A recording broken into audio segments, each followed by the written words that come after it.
start the recording now?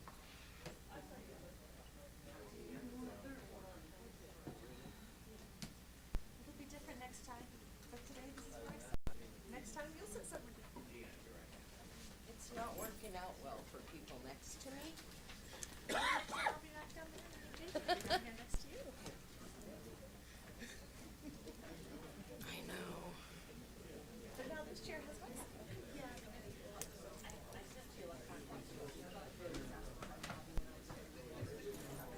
Oh, look at you. Did we know? I knew this afternoon when you said I'm not going to be here.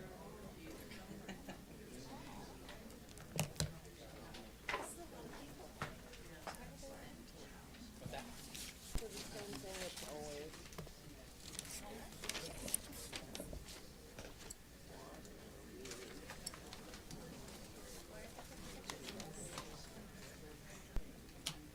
Well, I'm glad I wore my death shirt.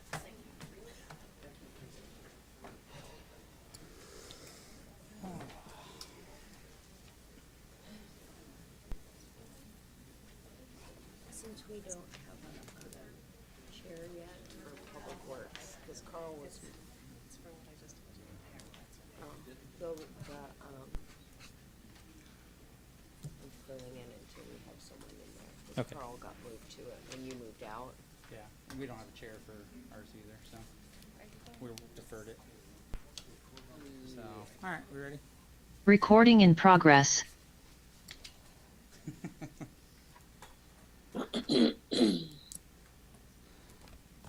All right, we'll call the meeting to order at 7 p.m. This is the City Council regular meeting for Monday, February 6, 2023.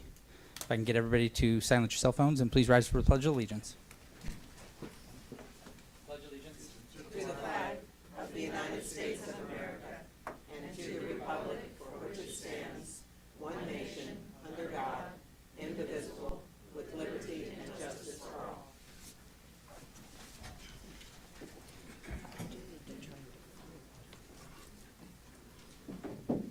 All right, we can take roll call. Ms. Hogan?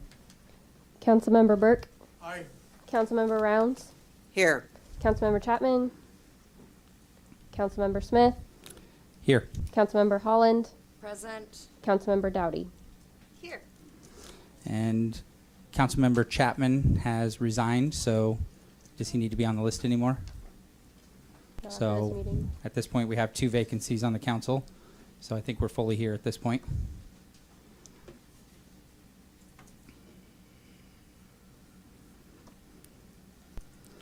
So we can move to citizen communications for items not on the agenda. If everybody can bear with me, I'm not in here the day-to-day operations, so questions from me are probably not going to get answered.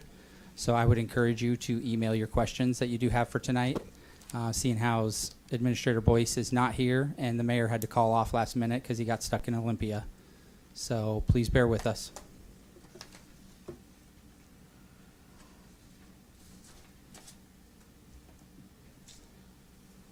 Ms. Butler? For items, oh, that's items on the agenda. I apologize. It's even marked in red and underlined. Ms. Clucky? If you can, Kluki. Clucky? How do you say it? Yeah, it's a clue and a key. Ah, Clucky. I apologize. That's okay. If you could say your name or Yeah. whatever name you want to go by. And I'll give you 5 minutes and Okay, go my from name there. is Shirley Kluke. I live at 1774 Meriwether Lane in Woodland. And I'm here not with as much information as I'd like to have. But I just want to report something. It may be something you've heard before. And also just to put in my request for your help if possible. I'm sure you've heard backlash about water bills, right? I mean, that's nothing new. However,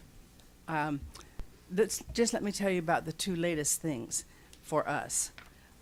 We had a water bill of 140 something last month, and we have, what do you call it?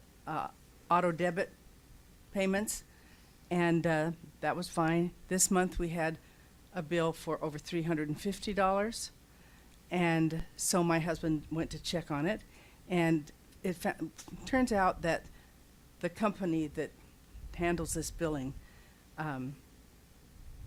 they aren't very good at getting these things set up. They send confirmation that it is set up, and then they don't get the money out. So we get charged the next month for that. And I'm not the only one that's had this happen. I have neighbors that it's happened to as well. So that's one thing. The second thing is even more disturbing to me.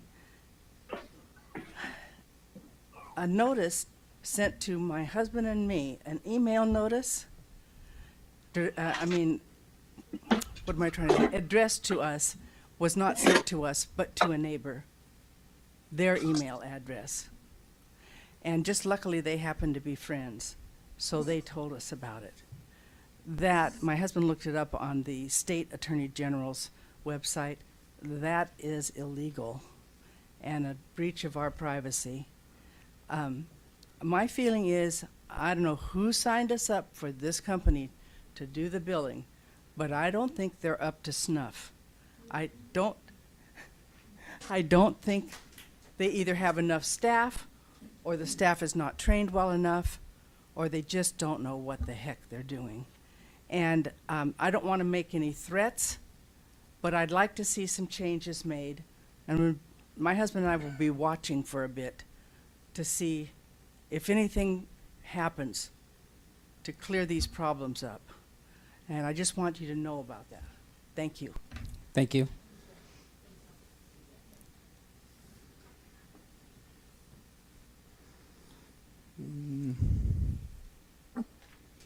So I have Citizen Petition Group as next on the list for items not on the agenda.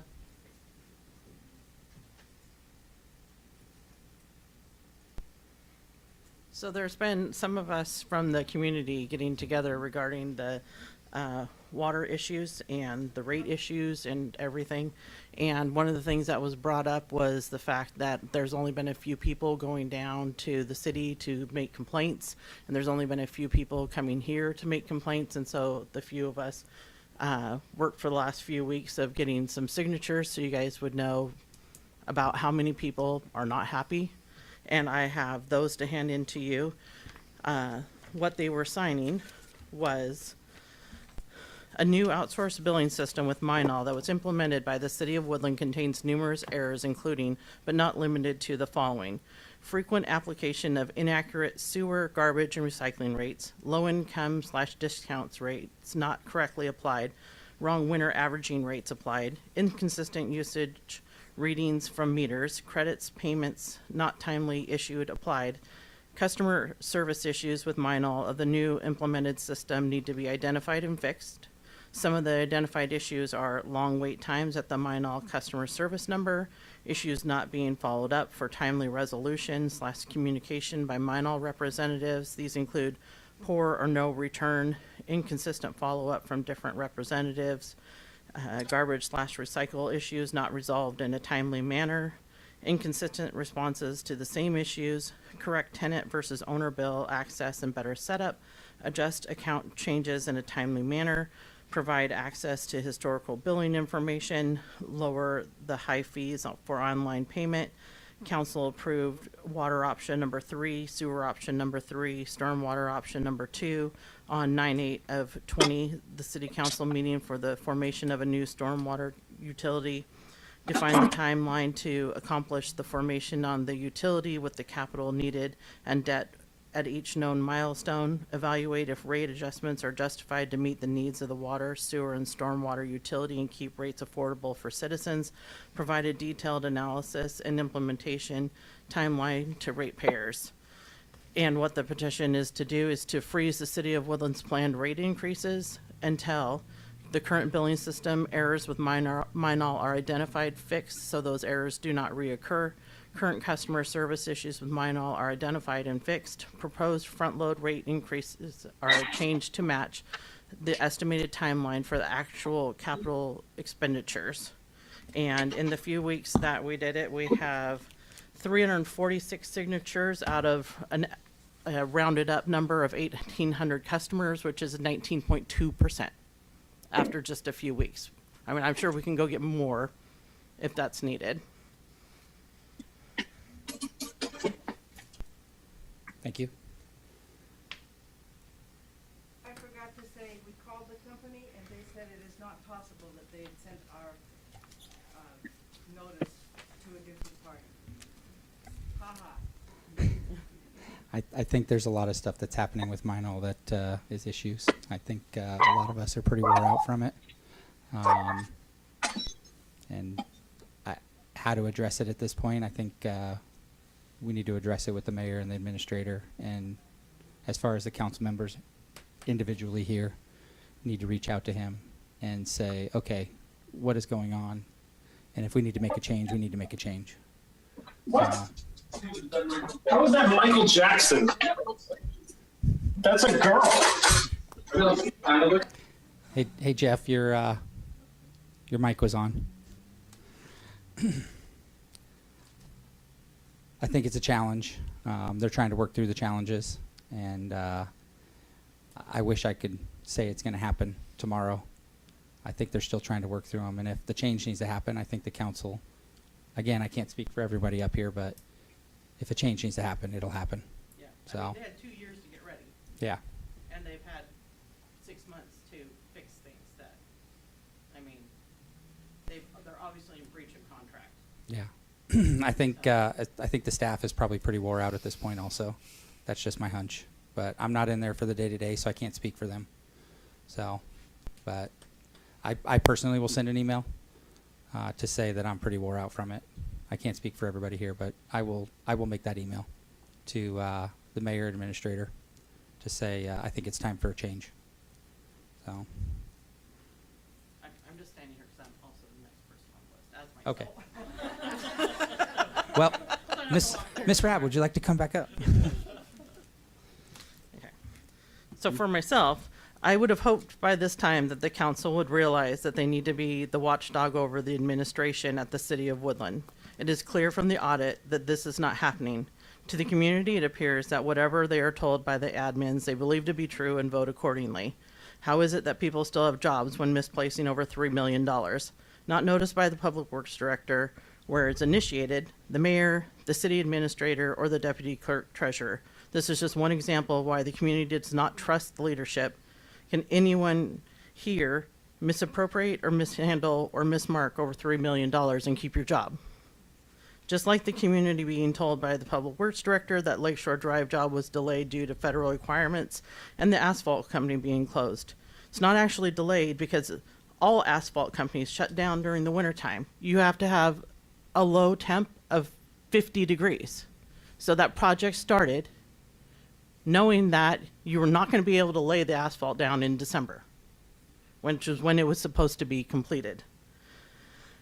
But even then, that's not what's released. You can say it got delayed for whatever reason, but you still, even if it wasn't delayed, you couldn't lay the asphalt down in December. So, so in which case, starting the job when they did and blocking off main routes should not have been done at that time. It was stated that the asbestos pipes we have a lifetime of 70 to 75 years.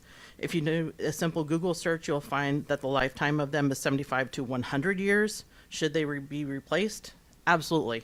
Is it something that can be done when the roads need to be torn up? Absolutely. Just like every city in this country is doing, because every city is going through this, because they all laid the same pipes as they were building their infrastructure, just like everywhere else. Wire department heads still working from home, especially when they own and run other businesses. People in the community have been worried about nepotism in the city when maybe they should be looking into practices violating city ordinances of people in charge. Unless the ordinance was changed in the last few years, between the summer of 2019 and now, Airbnbs and short-term rentals are not allowed by city ordinance, in residential areas at least. And yet our mayor has at least one. A noted realtor has multiple, and a close friend of the mayor has multiple. It's no wonder that no one feels like they need to follow any of the rules. And if the rule has been changed in the last few years, it was changed and taken advantage by someone involved in the process. Have they applied for the City of Woodland conditional use permit or a city business license to comply with the Woodland Municipal Code? This is why citizens do not come. This is why they do not trust anyone anyone here that anybody has the citizens' best interests at heart. I truly don't know why I bother coming here still, other than it's infuriating to watch this town being destroyed. Thank you, Ms. Rabb. Mr. Deinhardt?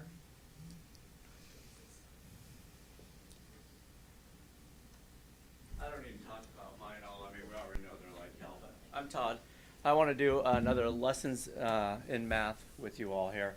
It seems like I have to keep coming back and helping you with the math and hoping that eventually the council will drive the employees over here to be creative. So if you think about it, the average family, a family of four, their rate increase on this water piece here has been a little over 102%, a family of four averaging 700 gallons. Again, those are averages. So then in 100%, so you basically have doubled it. Then we can all agree to this part. And then if you look at our delay, deferral, whatever you want to call it, the 17% increase that we said till May. So that's 17% that we're deferring. So I did some research and talked to Pete, who isn't here, unfortunately. So if you look at the rate study versus what we've actually received, based on the assumptions, we're about $800,000 short on that. So to make up that $800,000 shortfall, plus we got another $1.5 million of sewer improvements, if we said we were going to try and make up that windfall or shortfall in 2 years, we would have to raise the rates another 20% on top of the 17. So that family of four that's already had a 100% increase would actually now be at about a 143% increase.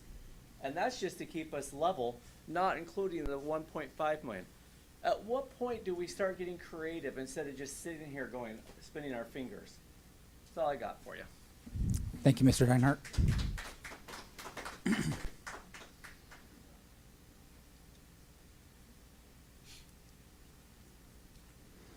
Ms. Ripp,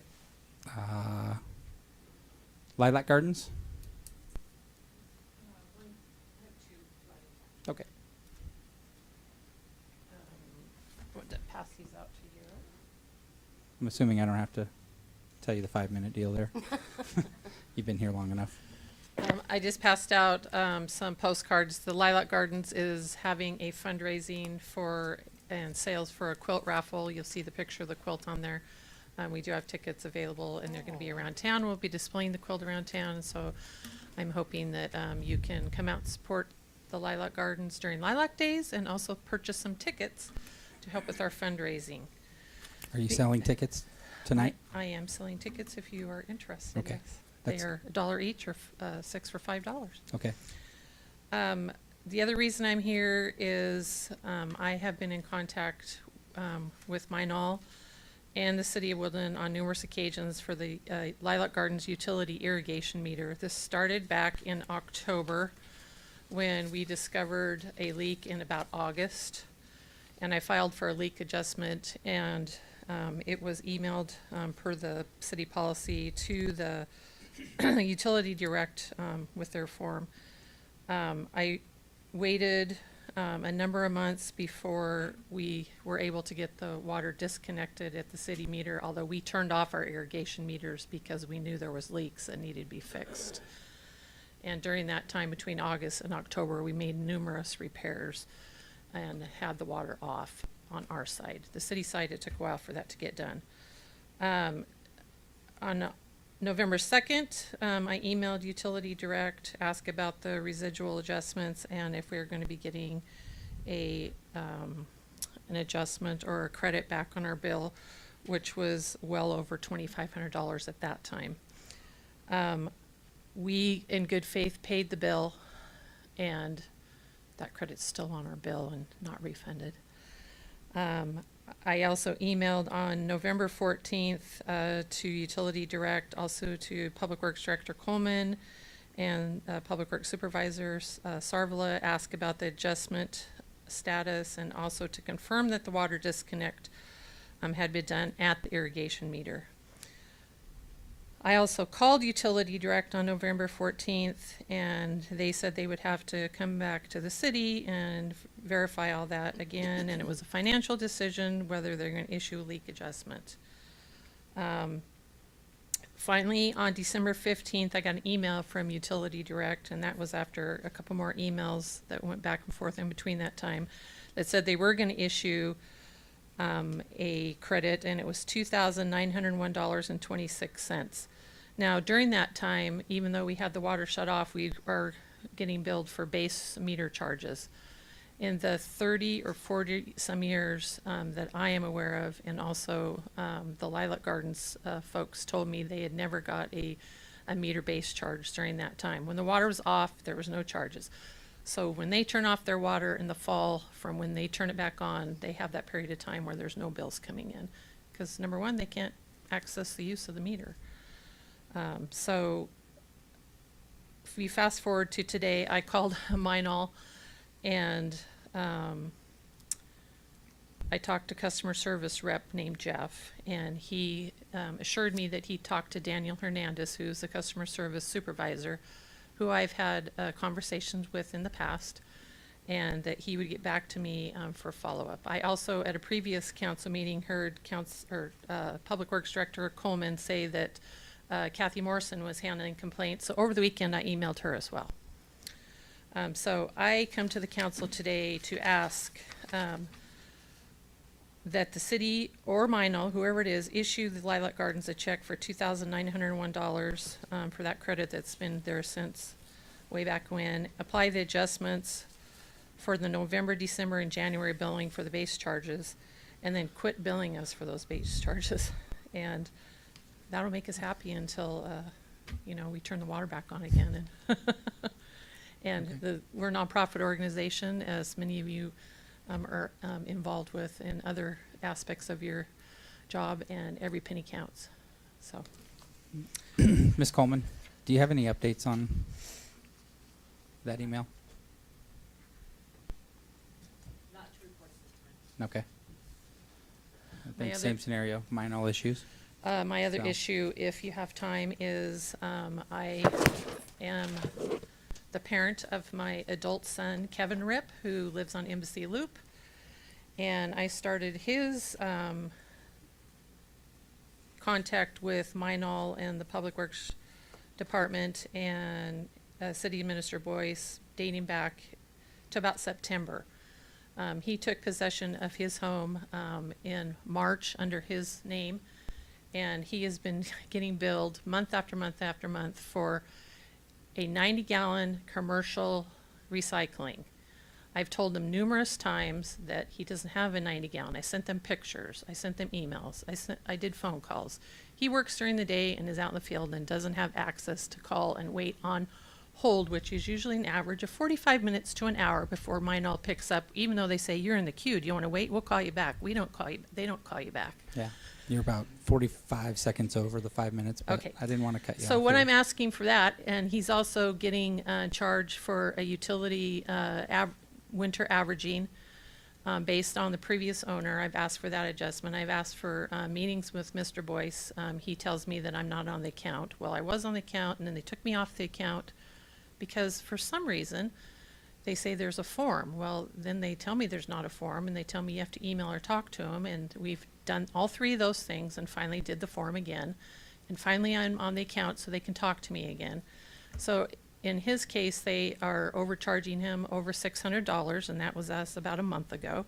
And again, he's been faithful and paid his bill. The last bill he paid, he let it go for a little while because there was a late fee waiver period or whatever, and that bill was $733. He paid it in full, and still no answers on the credit. Nobody will talk to us. Nobody will answer. I talked to Daniel Hernandez again. He promised phone calls. Nobody calls you back. I call him again. He gave me his direct number, his direct extension. Nobody calls me back. And it's frustrating that you can't get something resolved and that you can't get billed correctly. And you have, proof that these things have occurred. So hoping that somebody can meet with us and that they could get the credit issued. Okay, Thank you. thank you.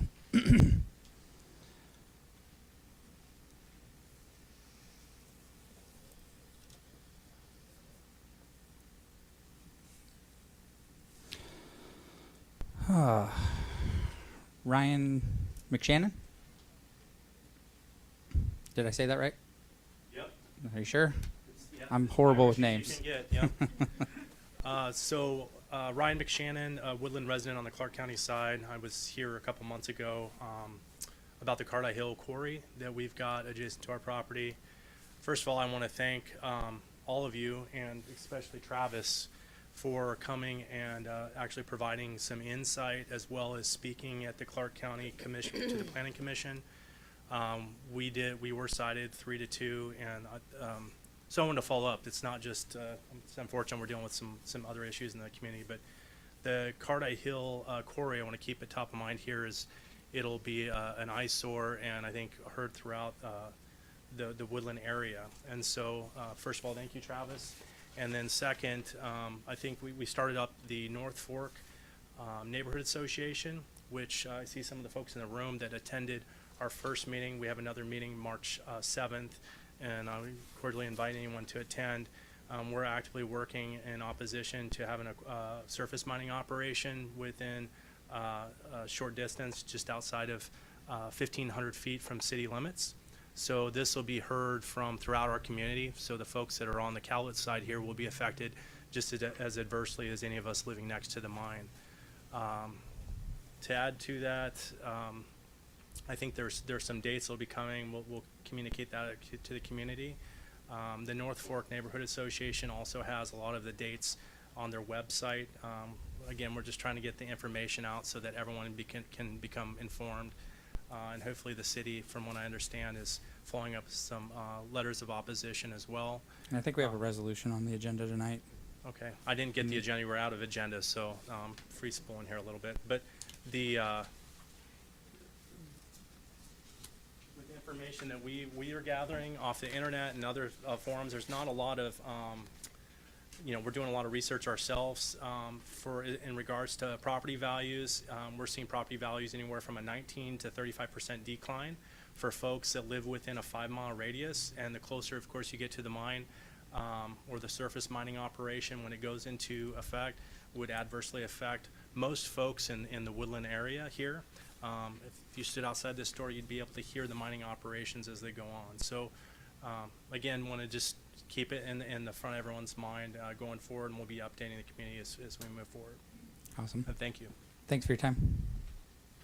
And yeah, I think there is something on the agenda tonight. Resolution 757, stating opposition to the designation of property with the surface mining.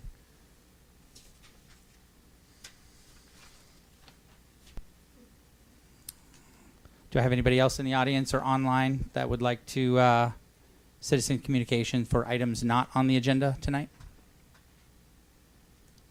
I'm trying to drag your name. I'm trying to drag Mrs. Johnson. Thank you. I am not great with names, so I apologize. And I have heard your name, I don't know, over a dozen times. But you got a label, so Yeah. it's easy for me. I just wanted to say on the thing that the Woodland Rotary has been billed like $6,000, and we're not as nice as a lot of the people in the audience. We haven't paid that. And so we've been discussing it with both the city and that, and I have asked them to email me back, and I haven't heard, but it hasn't been all that long for us, but I'm hopeful to get a resolution to that issue. And then on the Cardi Hill thing, I appreciate, also want to thank you.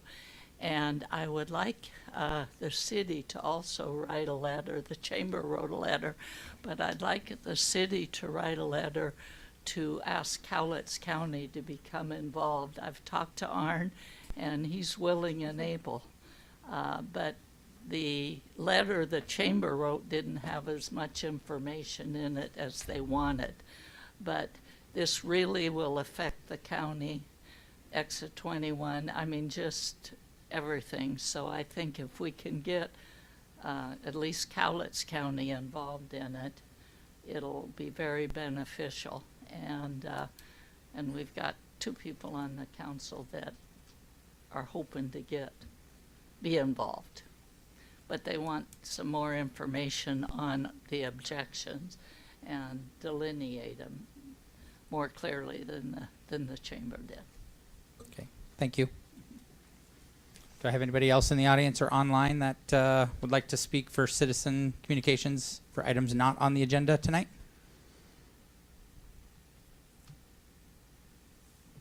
Nobody online, Mr. Goddard? All right, we'll move on for items on the agenda. Ms. Butler.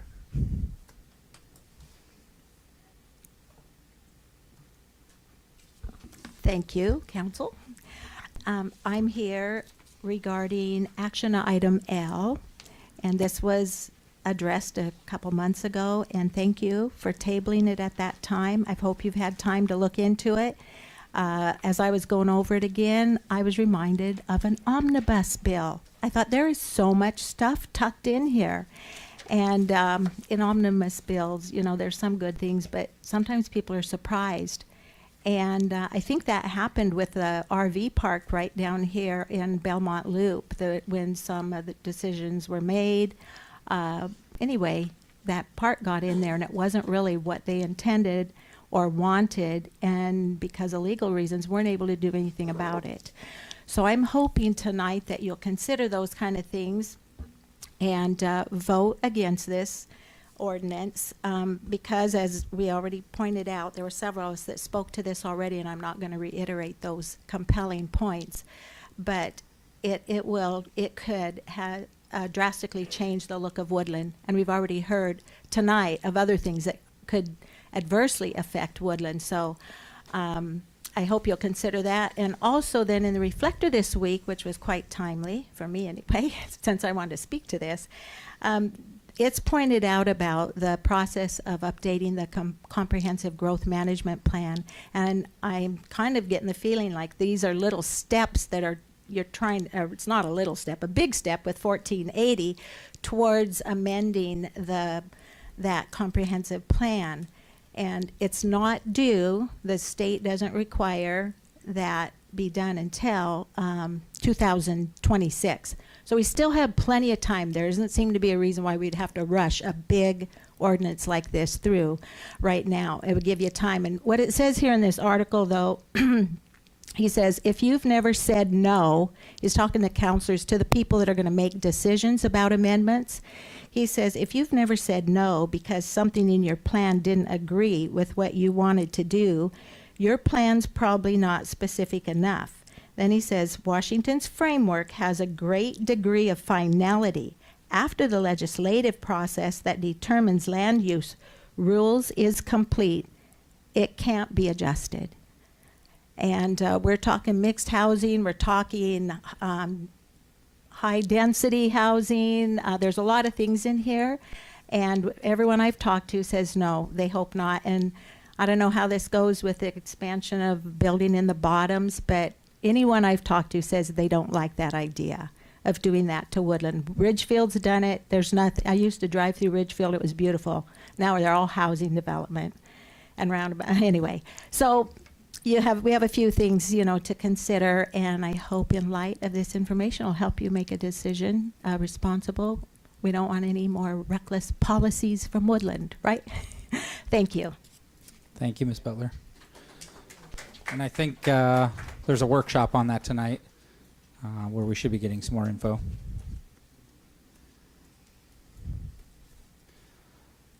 Do I have anybody in the audience or online that would like to speak for items on the agenda tonight? Ms. Johnson? I walk in and forget to sign out. Hey, you already spoke to stuff on the agenda the last time.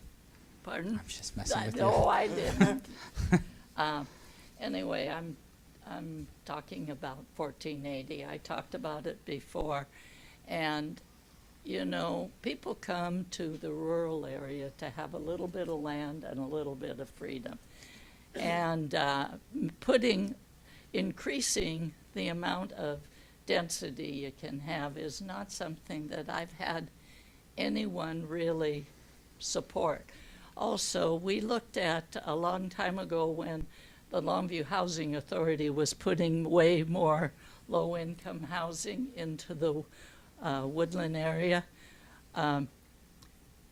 Woodland, as a percent of their population, had 13%. Richfield had almost none. La Center had almost none. Longview Kelso had like 3 to 4%. And putting this high density little houses would breed, to my idea, more low income housing.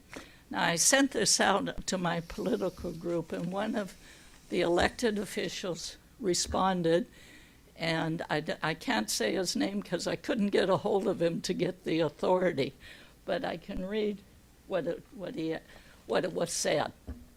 This would only increase and draw low-income residents while discouraging others.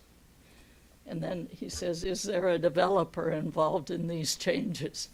I responded, I didn't know if there was a developer involved in it, but I don't think that it is in the best interest of the people that currently live here, or it would attract more people that we would want. And on a side note, a lot of times they do experiments with rats to see how it would affect humans. And if you put too many rats too close together, they fight and they become crazy. And I think that that happens to people also. Thank you, Ms. Johnson.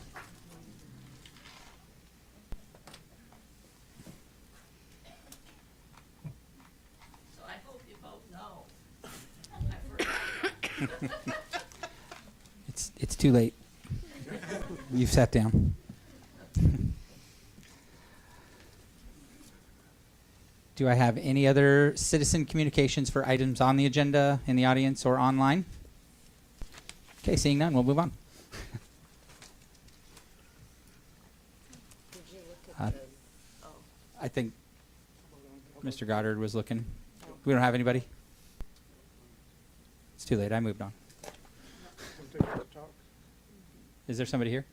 It does look like Evie Ring wants to comment about surface mining if possible. Oh, okay.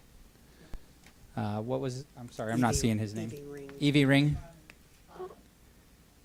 Can you turn your mic on if you would like to make a comment about the surface mining, Carty Hill?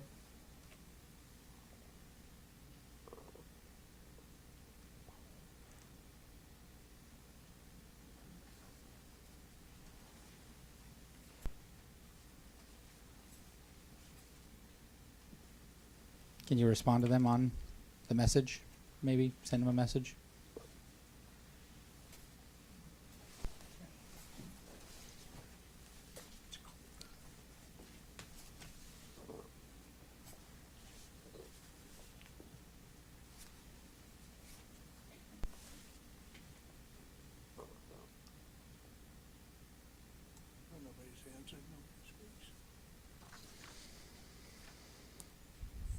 Can we unmute them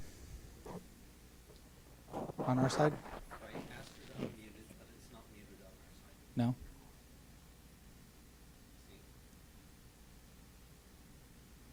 Is there anybody else on online that can hear us and confirm whether we can be heard?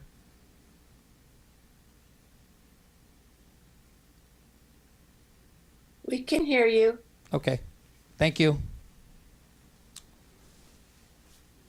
Evie Ring, would you like to make comments regarding Carty Hill? So Okay. she can hear us, but we can't hear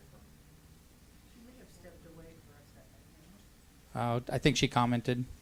Oh, you can't hear me. I don't know if your mic is muted. it is there. If you can unmute your mic.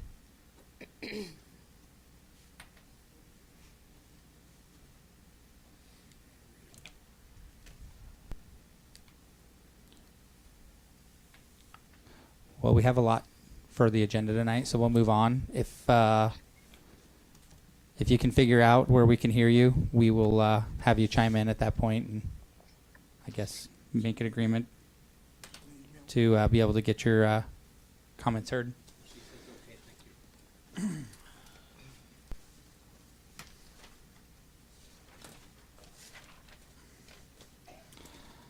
All right. So we will move on to agenda approval. Make a motion to approve the agenda. Second.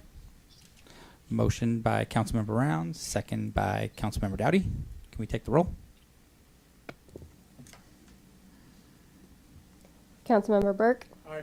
Councilmember Rounds. Aye. Councilmember Smith.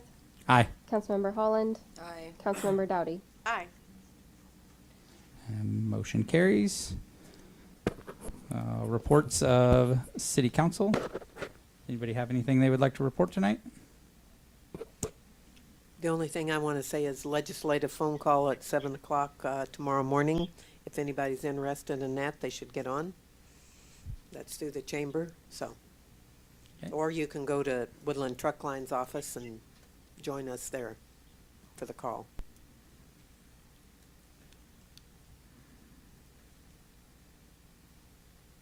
Yeah, call it 7:30. 7:30. 7:30? Get together at 7.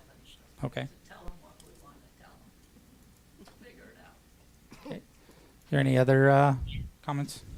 Reports of council? All right, seeing none, we will move on to reports of standing committee. Public safety? I'll take that one if you'd like me to. Sounds good. Thank you, Chief. So the Public Safety Committee met tonight with the two only members. We didn't select a chair because we're waiting for that vacant. Position 6 is supposed to be on that committee, and that position right now is vacant. So we're gonna wait until that committee, that person is assigned, and then we'll make a decision on the committee chair. Basically, all it was an update on the police department. We still have one vacancy, but we have somebody in the background.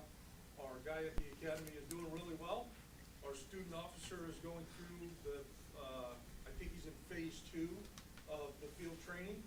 And so he should be on the road hopefully sometime in March if he's successful. And then at that time, our one going through the academy will graduate, I think, towards the end of March. And he'll go right into the FTO program. Shortly after that, we're hoping to fill the final vacancy in our department. And I don't know what I'm gonna do with a full roster, but we'll find out. This is the first time I'll have a full roster since I've been here. Let's see, there was really not a whole lot other than getting to know the new committee members and them getting to know me, since this was their first assignments on the Public Safety Committee. And our next meeting is March 3rd, but we changed the time from 5:30 to 6 o'clock. Does council have any questions? Is it March 6th, isn't it? Yes, sir. Okay, that's the 3rd.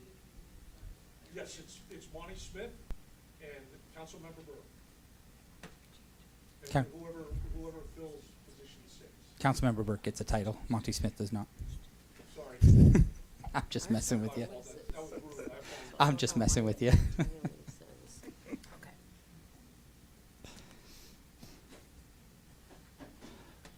Public Works? I'm sorry, are you done, Chief? If you are. I'm done. Okay, I'll be done. Public Works? So we don't have a chair because our person is resigned. Okay. So I'm gonna take it because Ms. Coleman already went over this with us. So, some happening things at the, water treatment plant. When they went out for bid for cleaning out the Ranny well, they didn't get any, so they're revising some details so that maybe they'll get some bids to clean that out. Let's see, they've got some parts in, waiting for the Ranny Pump 1 to be reinstalled to complete that project. Looking at some new software that doesn't take an act of Congress and 5 people to participate to use it. Let's see, what else do we have here? Oh, yeah, here's another one. Looking to switch up the pH level. Could save the city several $1,000s a year. Let's see, what else do we have? The $1 million, or $1 million, I wish it was only $1 million, $1 million gallon reservoir. The geotechnical report's done, engineering's 90% complete. They've replaced 7 bad meters. Someone hit hydrant number 198 on Lewis River Road. They're waiting to work with the police and prosecutor to collect damages from the person that hit it. Hydrant testing and flushing lines. They've started phase 3. Has 1 of 4 sections left to complete by the end of February. Restart phase 1 when that's complete, and then move on to phase 2. Let's see. Moving on to sewer, they vectored out lift stations 1, 3, 6, and 7. And they've got a new coating in the lift station 6 that reduces the amount of grease buildup that sticks to the walls, so that's an improvement. General sewer information, they're lining up a video crew for a sewer main issue that they're having on Pacific and Columbia intersections. Let's see. They've kind of run out of room over at the water treatment plant for storing equipment, so they're looking at some options there. Street sweeping, the county street sweeper was broken, so people may have noticed that street sweeping happened, and that just, we rented. It looks like we rented a sweeper, and that just got returned. Curb painting, remaining sections in the west side of town to be finished this summer. Torch down, about 20% left around town to be finished this summer. Streets, they received a grant from TIB to replace all the remaining 145 city-owned lights from HPS to LED. They have, it's been quite the hubbity-bub about the purple lights, and they've talked to WSDOT regarding those and getting those replaced. They've also received TIB grant for Cowlitz County lights to be upgraded as well. So all of Woodland should be upgraded pretty soon. 5 light poles have been knocked down around town. Parts are hard to get, up to 50 weeks to get the parts to replace those. So stop running into the light poles. Bike lane to be painted on Atlantic in 2024. That's on the horizon. There's a sinkhole over at Hawthorne Place, and they're looking into that. Let's see. Facilities, not a heck of a lot going on there. Downtown, they repaired some irrigation that was damaged during tree removal for curb and sidewalk repair. The ADA transition plan, they had to put the plan off for 5 years, but now it's mandatory that we have a plan in place to receive grant dollars. Cost from $50K, could be upwards to $100K now. They're hiring an engineering firm to complete. And what that means is so that our town sidewalks and everything are accessible to folks with mobility issues and other ADA compliant requirements. Looks like Ms. Coleman's going out for the RAISE grant. Again this year, it's due this month. They're working on letters of support. And they've reapplied for the TIB grant for Gun Club, Gorig, and North Pekin, because there's a lot of projects that need to happen there and they need funding. And let's see, I think that's about it. Yeah. A pretty Reader's Digest version of 7 pages. So Thank you, Ms. Hull. Yes, ma'am. Ms. Holland? Question? Not a Councilmember Dowdy. question.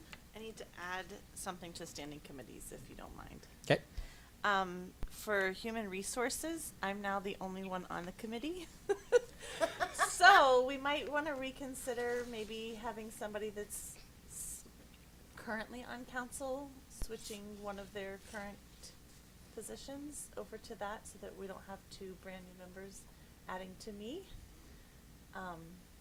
And having 3 newbies on the Human Resource Committee.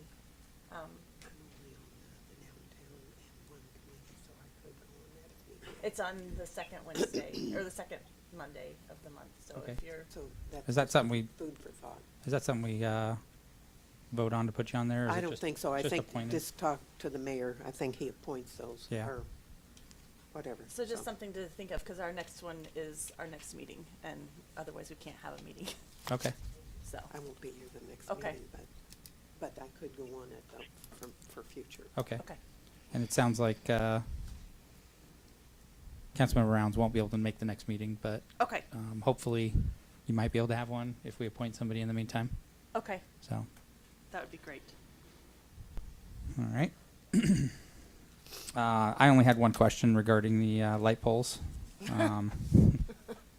We deal with this issue at the airport quite frequently because people can't seem to avoid a light. Do we carry extra of those? Do we like stockpile light poles? Do we buy extra when we do get them? I know it's 50 weeks out, but okay. Okay. Yeah, and we do the same thing, and it's some of the light poles. I know that get hit at the airport are upwards of $10,000, $15,000 to get fixed sometimes. It's a 7,000 is the least expensive one that we have in town, and so when you're stockpiling it, you know, you're looking, if you put 3 in, you get 3 in a year, you're looking at 21,000 just to be stockpiled, but, you know, yeah. so. Councilmember Rounds. Do we ever collect any insurance from the people that hit them? Some? Some of them we don't know, because they're hit and run. Right. But if we do have a police report on it, we work with the police department or with the insurance company. Some people don't have insurance, so sometimes we're able to collect it, sometimes we're not. But I do budget for an average number of hit light poles every year in our budget. Yeah, it's amazing the amount of stuff that gets hit. Hydrants. Yeah. There was one of those, Jill. All right. So move on to reports of advisory committees. Mayor Finn was for Wahkiakum Council of Governments.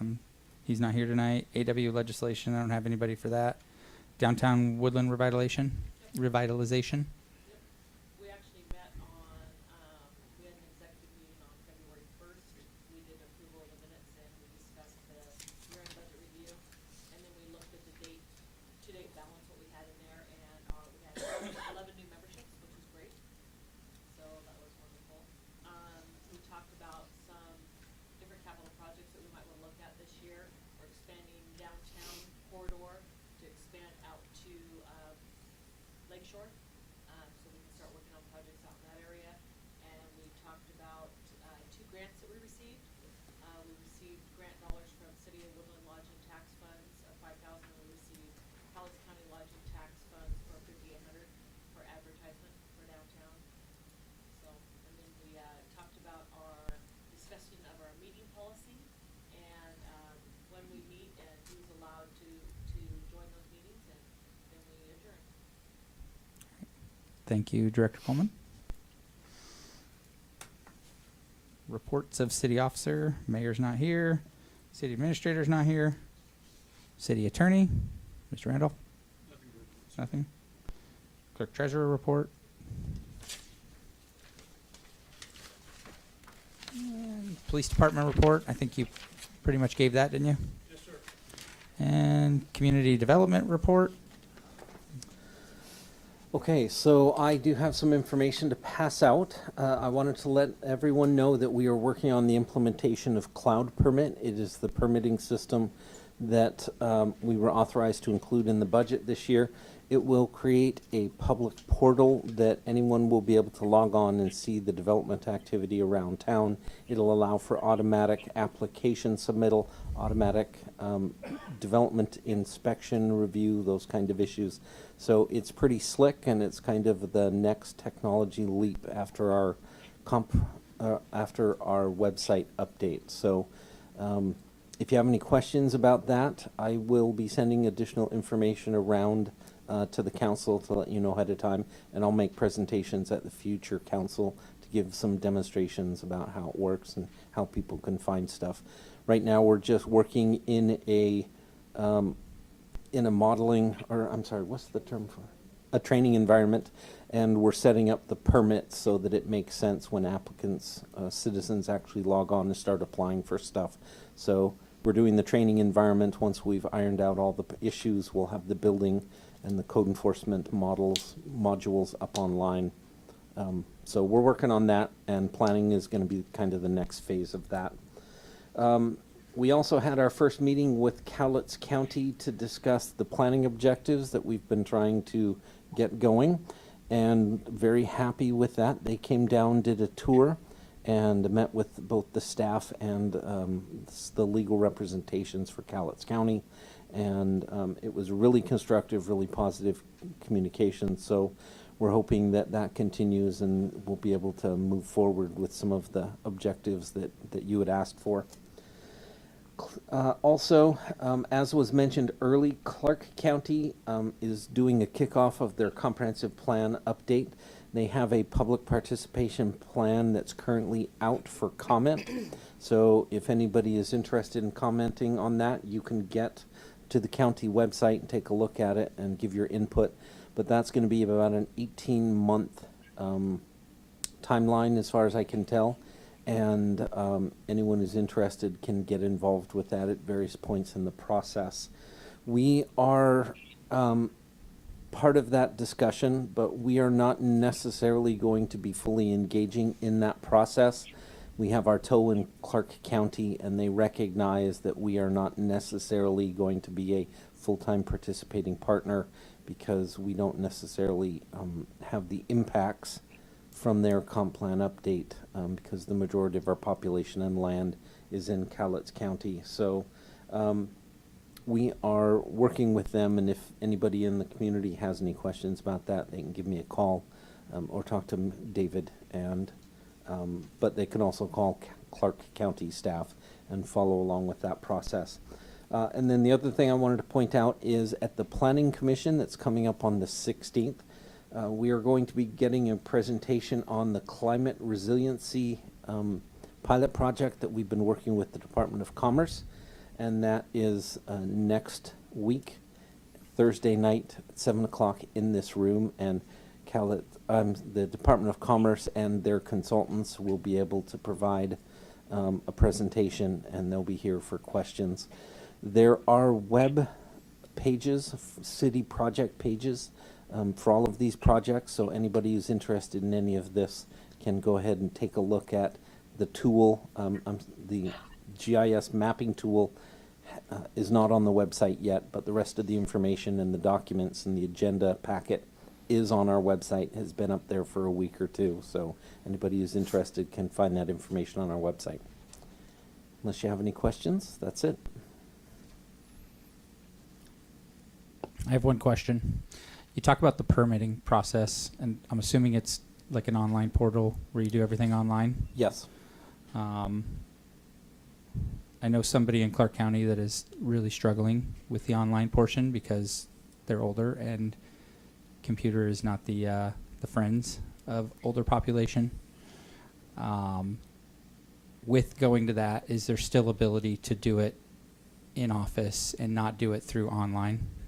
Yep, we Okay. will always have staff and manning the counter, and they'll be able to use our iPad. We can walk them through it. Worst case scenario, we could even type it in ourselves, and this system is super slick, super friendly. We can set it up to have them send them emails, or we can figure out how to communicate all through this system electronically online. Okay. I know some of the issues is like trying to turn it to a PDF to send it, and that's a struggle. I don't know if the city is able to help somebody if they needed that to be able to get it on there. Yep. Okay. That's all I had.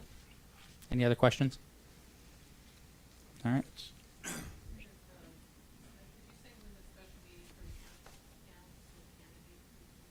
We haven't addressed it yet, I don't think. We're going to get I- ready to. I think it's a workshop tonight as regarding vacants. I think it'll be discussed at that point. Did I miss it? Well, yeah, we should have. So I do have an update for that if. Oh, it was under Pete's. Because, so I've been getting texts from Pete and the mayor because they're not here. And so there is, their plan is to do additional advertising so that they could get more, to get more resumes and applicants because they need to fill 2 positions. So the plan was to advertise and do that as soon as possible. You do have a workshop on your agenda tonight to talk about the actual questions and the question of when you were going to schedule the meeting. It was originally discussed that you would do it next Monday, but because we're going to do some additional advertising, that it makes sense for you to push that back potentially a week at a minimum. And depending on whether you want to do that as a special meeting, it might be 2 or 3 weeks. Okay. I think we'll discuss it on workshop tonight. So leave it at that for now. Is that everything on? I think so.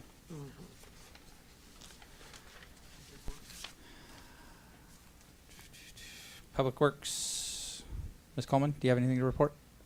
Nope. All right, we will move on. Chair will take a motion for consent items. Motion to approve consent items? Second. Councilmember Dowdy. Sorry. Motion by Councilmember Dowdy, seconded by Councilmember Rounds. Can we take the roll? Councilmember Holland, Aye. Councilmember Smith, Aye. Councilmember Burke, Aye. Councilmember Dowdy, Aye. Councilmember Rounds. Aye. All right, move on to action item. I have ordinance 1531, an ordinance adding a new section to Title 2.26, establishing residency requirements for police lieutenant position and authorized publication by summary. This is the final reading. Motion to approve ordinance 1531. Second. Motion by Councilmember Dowdy, seconded by Councilmember Rounds. Councilmember Dowdy. Yeah, in our human resource, we asked the questions, we talked to Chief and decided that this is kind of the maximum draw a line point, but that we suggested move forward with this. Councilmember Rounds. I agree, this is the maximum of what I'm willing to do anymore, so that's all I have to say. I would agree that this is the maximum. I feel like I was put in a rock and a hard place because are we going to terminate somebody? So I am not okay with going any further at this point as well. Any other comments before we take a vote? Seeing none. Ms. Hogan? Councilmember Burke, Aye. Councilmember Smith, Aye. Councilmember Dowdy, Aye. Councilmember Holland, Aye. Councilmember Rounds. Aye. Motion carries. Move on to ordinance 1532, amend Woodland Municipal Code 13.08.140 by replacing ordinance 1247 for low-income housing utility discount program. Final reading. I'll Make a motion to approve seconded. 1532. Motion by Councilmember Rounds, seconded by Councilmember Smith. Councilmember Rounds. Well, it needed to be adjusted. I don't think it was set properly for very many people to be able to ask for the help, and so hopefully this will make it a little bit better for people. I don't have any other comment to add. I think that sums it up. Do I see any other comments before we go to a vote? Seeing none? Hold on. Nope. Just kidding. Councilmember Holland? So when we had the conversation about this and we were talking about what the federal guidelines are, right? The federal poverty level. And everybody thought it seemed so low. And it is, and it's intended to be that way. I have my opinion is it's a good way to keep people in poverty. If you cannot qualify for help when you're barely above that, it's kind of designed to keep you exactly where you're at. And it's increasingly hard for people to crawl their way out of poverty. And I hope that people really kind of paid attention to that the system's kind of broken. It's not, we didn't make it. We did not create this rule that all the agencies work off of or what the state and the feds work off of. It's just, that's the system. And it's broken. But that was all. I just wanted to point that out. That it wasn't anything this city picked a number for, but that is the number.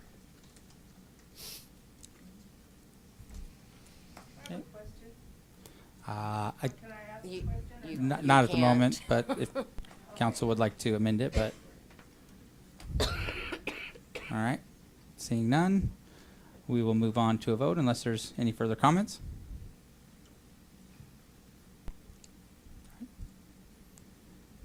Mrs. Hogan? Councilmember Burke. Aye. Councilmember Smith. Aye. Councilmember Dowdy. Aye. Councilmember Holland. Aye. Councilmember Rounds. Aye. Motion carries. Moving on to action item E, resolution 759, amending resolution 734 to expand the low-income senior and disabled person discount to all low-income persons. Motion to approve resolution 759. Second. Motion by Councilmember Dowdy, seconded by Councilmember Rounds. Councilmember Dowdy. Again, think it's something that needs to be done so that it's not just for our seniors and disabled, but to all. Councilmember Rounds. No comment. Any further comments? Seeing none. Ms. Hogan, we take a vote. Councilmember Holland. Aye. Councilmember Smith. Aye. Councilmember Rounds. Aye. Councilmember Burke. Aye. Councilmember Dowdy. Aye. Move on to action item F. Resolution 760, firearms surplus declaration. Second. Motion by Councilmember Burke, seconded by Councilmember Rounds. Councilmember Burke. No, they need to go. Councilmember Rounds, sorry. I think I read something that the mayor was going to be able to negotiate with a dealer and be able to get us the best price. And they do need to go, so that'll just help. Okay. Chief, can I ask you a question about this? Yes, sir. What's the reason for wanting to get rid of these ones? These are the ones that are discontinued. There's no parts for them anymore, so we'll surplus the existing inventory that we have in the armory. And that cost that we receive, or the credit that we receive, will offset some of the cost on the new patrol rifles authorized by the council. That's kind of what I was reading, so I just wanted to put that on the record. So, thank you. Any further questions or comments? Seeing none. Ms. Hogan, can we take a vote? Councilmember Holland. Aye. Councilmember Burke. Aye. Councilmember Rounds. Aye. Councilmember Dowdy. Aye. Councilmember Smith. Aye. Motion carries. On to action item G, resolution 758, intent to file applications with USDA, DOH, ECY for funding for water and sewer projects. Make a motion to approve resolution 758. Second. Motion by Councilmember Rounds, seconded by Councilmember Burke. Councilmember Rounds. Well, it'd be nice to get 80% of some of these costs by some of these applications. So I think it's a good thing. Councilmember Burke. Same thing, agree. Any other further comments? Seeing none. Ms. Hogan, can we take a vote? Councilmember Dowdy, Aye. Councilmember Burke, Aye.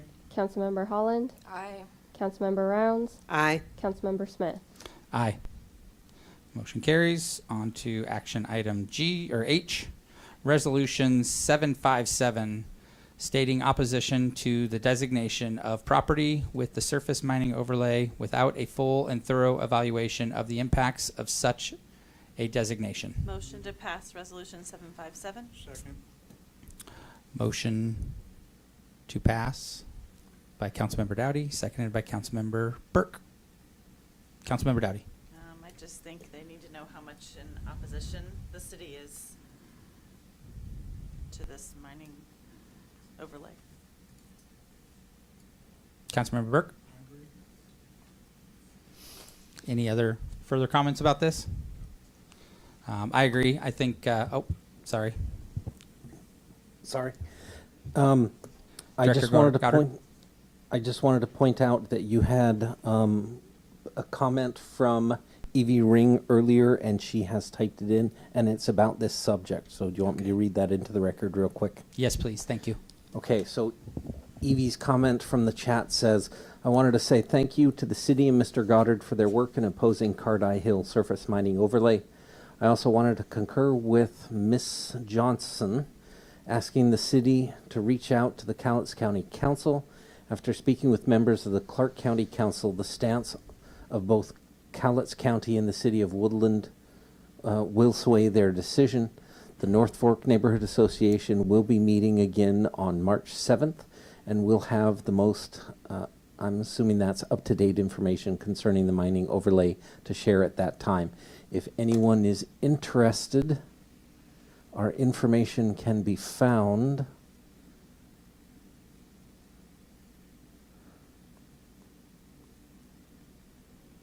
through the Clark County Neighborhood Association website.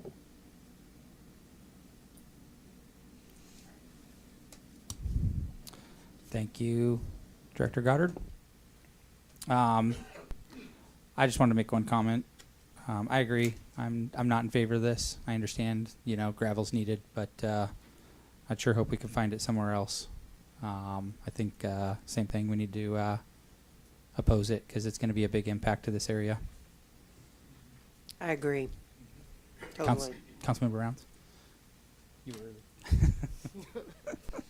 All right. Any other questions or comments? Seeing none. Ms. Hogan, can we take a vote? Councilmember Rounds, Aye. Councilmember Smith, Aye. Councilmember Burke, Aye. Councilmember Holland, Aye. Councilmember Dowdy. Aye. Motion carries. We will move into a workshop.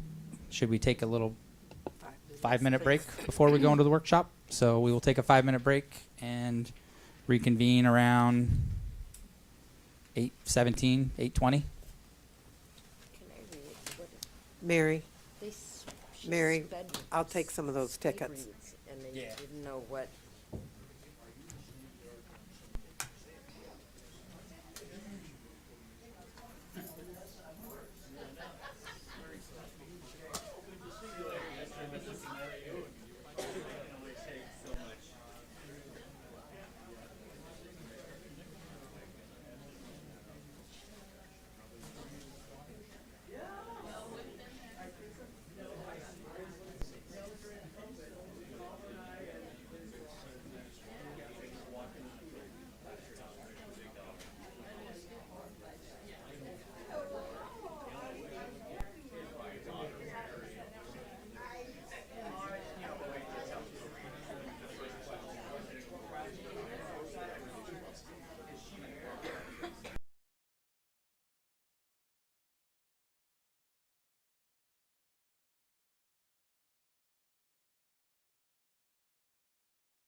But I think we can decide to say, okay, we can open it up to. We can discuss that on Tuesday. Yeah, our workshop. But we're still. 5 minutes? I am cold. You're cool. I had to put my jacket on. Yeah. Call the meeting back to order. Call the meeting back to order at 8:20. And at this time, we will move into workshop. And workshop workshop discussing vacant city council position and interview questions. Do we have the questions? Yes. You have a copy? Oh, no, I got them on the computer. He'll bring them up, I think. They are. If you could read that. And yes, I did get them ahead of time. Did you get them ahead of time? When I Hey, saw them, I was like, oh I yes, got 'em I ahead did of have time. these ahead of time. Travis, I only got one eye. I can't see that. What's that? I can't see that. I only got one eye. So people have to be quiet. They can't Really? just sit out there and. Monty will read them. I got on the computer. Sorry. I guess we'll open it up. Does anybody have any questions and comments? Okay. I- I looked at them. Councilmember Burke? They're about the, excuse me. All right. Yeah. I looked at them and they're about the same as they were before, and unless, I don't think we need to add anything. I think it looks pretty good. I think there was some duplicates, It might be one or two that's different, but I mean, kind of asking the same questions. They're bland. yeah, they're Yeah, bland. they are.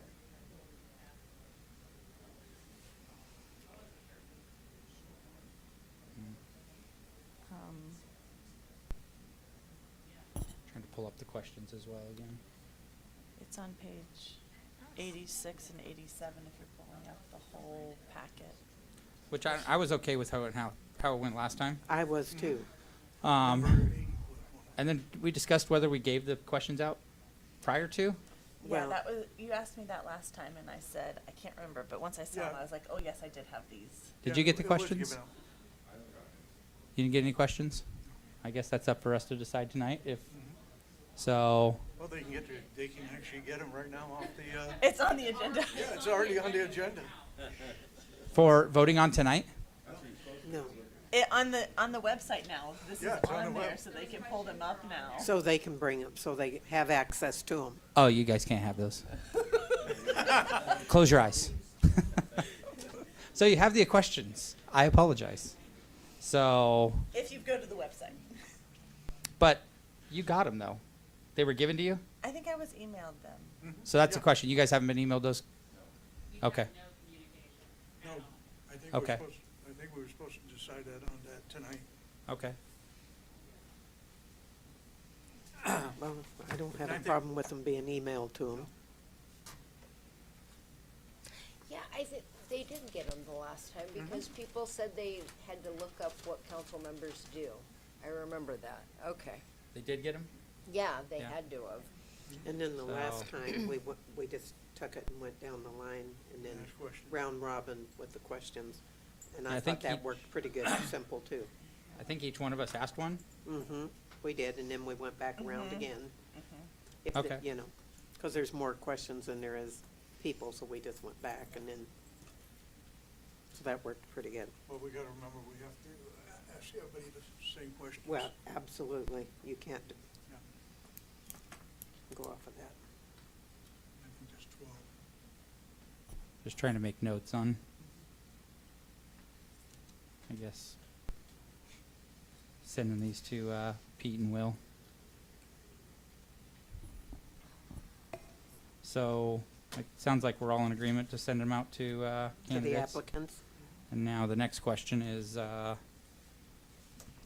we moving forward with the 13th special meeting? I don't think so. I- From what Mr. Goddard said, that they want to reopen the application process. I'm personally opposed to that. I I think, am. I'm a, I agree. I think we have enough candidates, and To I at least pick one, and then they can open it again Yeah. for the second one. I think the second one definitely needs to be open, but I think we need to pick at least one with And if we this feel round. that two are, if we feel we have two good candidates, then we can pick from what. So, well, I think we still need to do a fair process and give people time to apply on the Apply for second the position. second one. So I think to be fair, whatever time we gave people the first round, now another position's open. I think you give the time to apply on that one and go through the process again. And if we have somebody that we think's really qualified, encourage them to sign up for the second go-around. Can we, I don't think we can extend the time, can we, to get more apps? No, I For the don't. second position, we can, but Well, not for this one. that would be another posting at that point. Yeah. So that's my opinion of it. Does it have to be a second posting though? It's just for a vacancy on city council? It's, well, There's As rules long- they have. There's, yeah. so, I believe he resigned after the due date, right? So then we Yes. should Yes. have to, apply, Mr. Randolph, do you know? yeah. It's,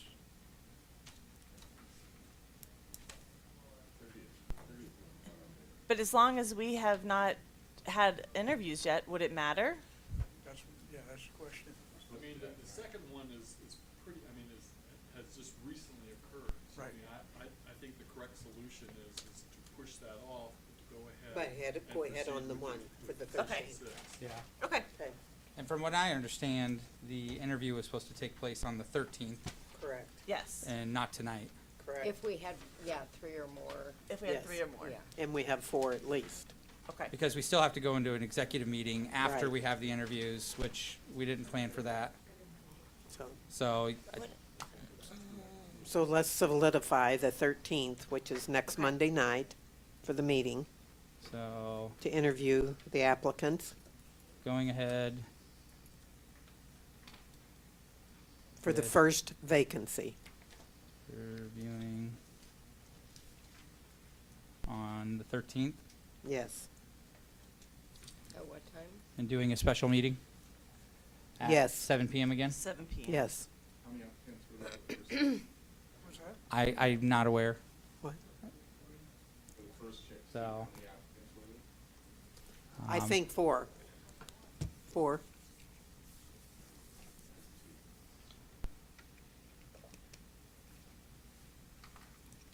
And then the executive session, basically going into it and deciding on a candidate. Right.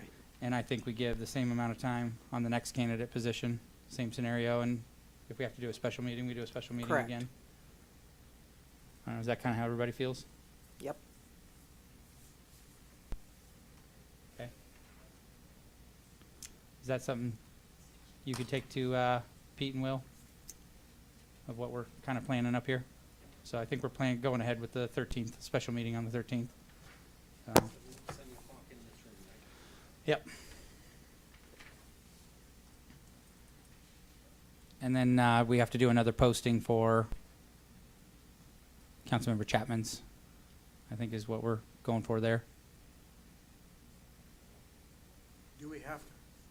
That's the question, do we have to? I think it's what we're wanting up here at this point. So we can keep denying everybody that comes through until we get what we want, I guess. It's already, So long to do it. that's kind of how I see it at this point. So, Is there a reason that when we ask these questions, like, when they give their answer, what I notice, it would have been nice to have them kind of expand upon their answer, instead we just moved on.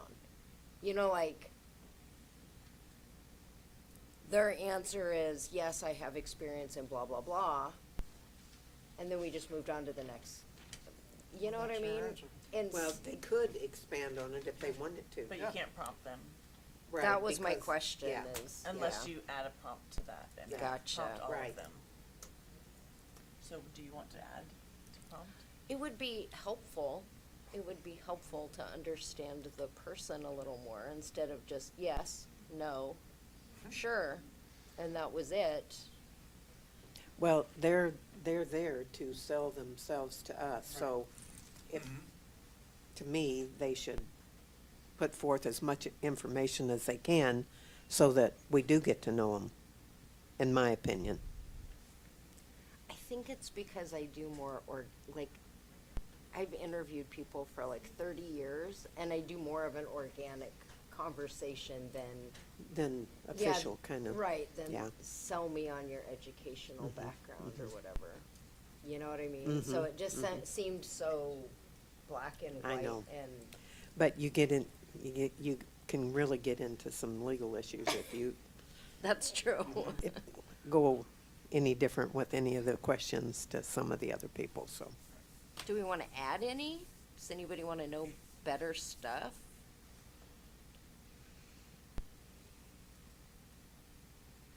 Let's see, is there anything in there? Let's see.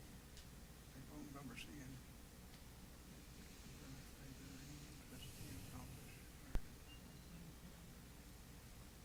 Yeah, number 3. Yeah, okay. Number 3 was one of my concerns.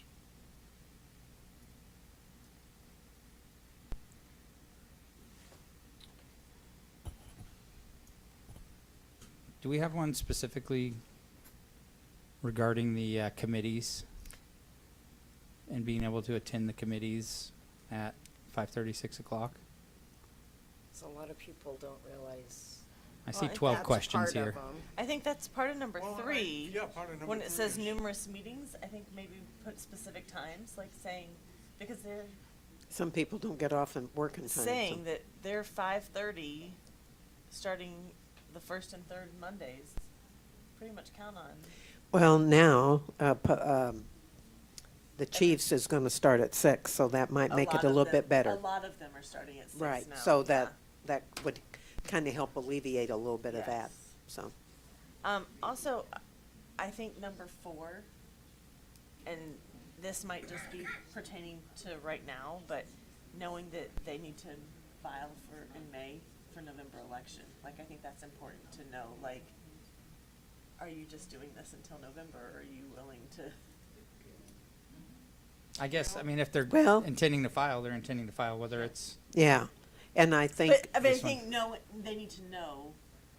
do that you they have realize that to. you're- Yeah, If you get this, you're having to file Right. almost immediately. yeah. yeah.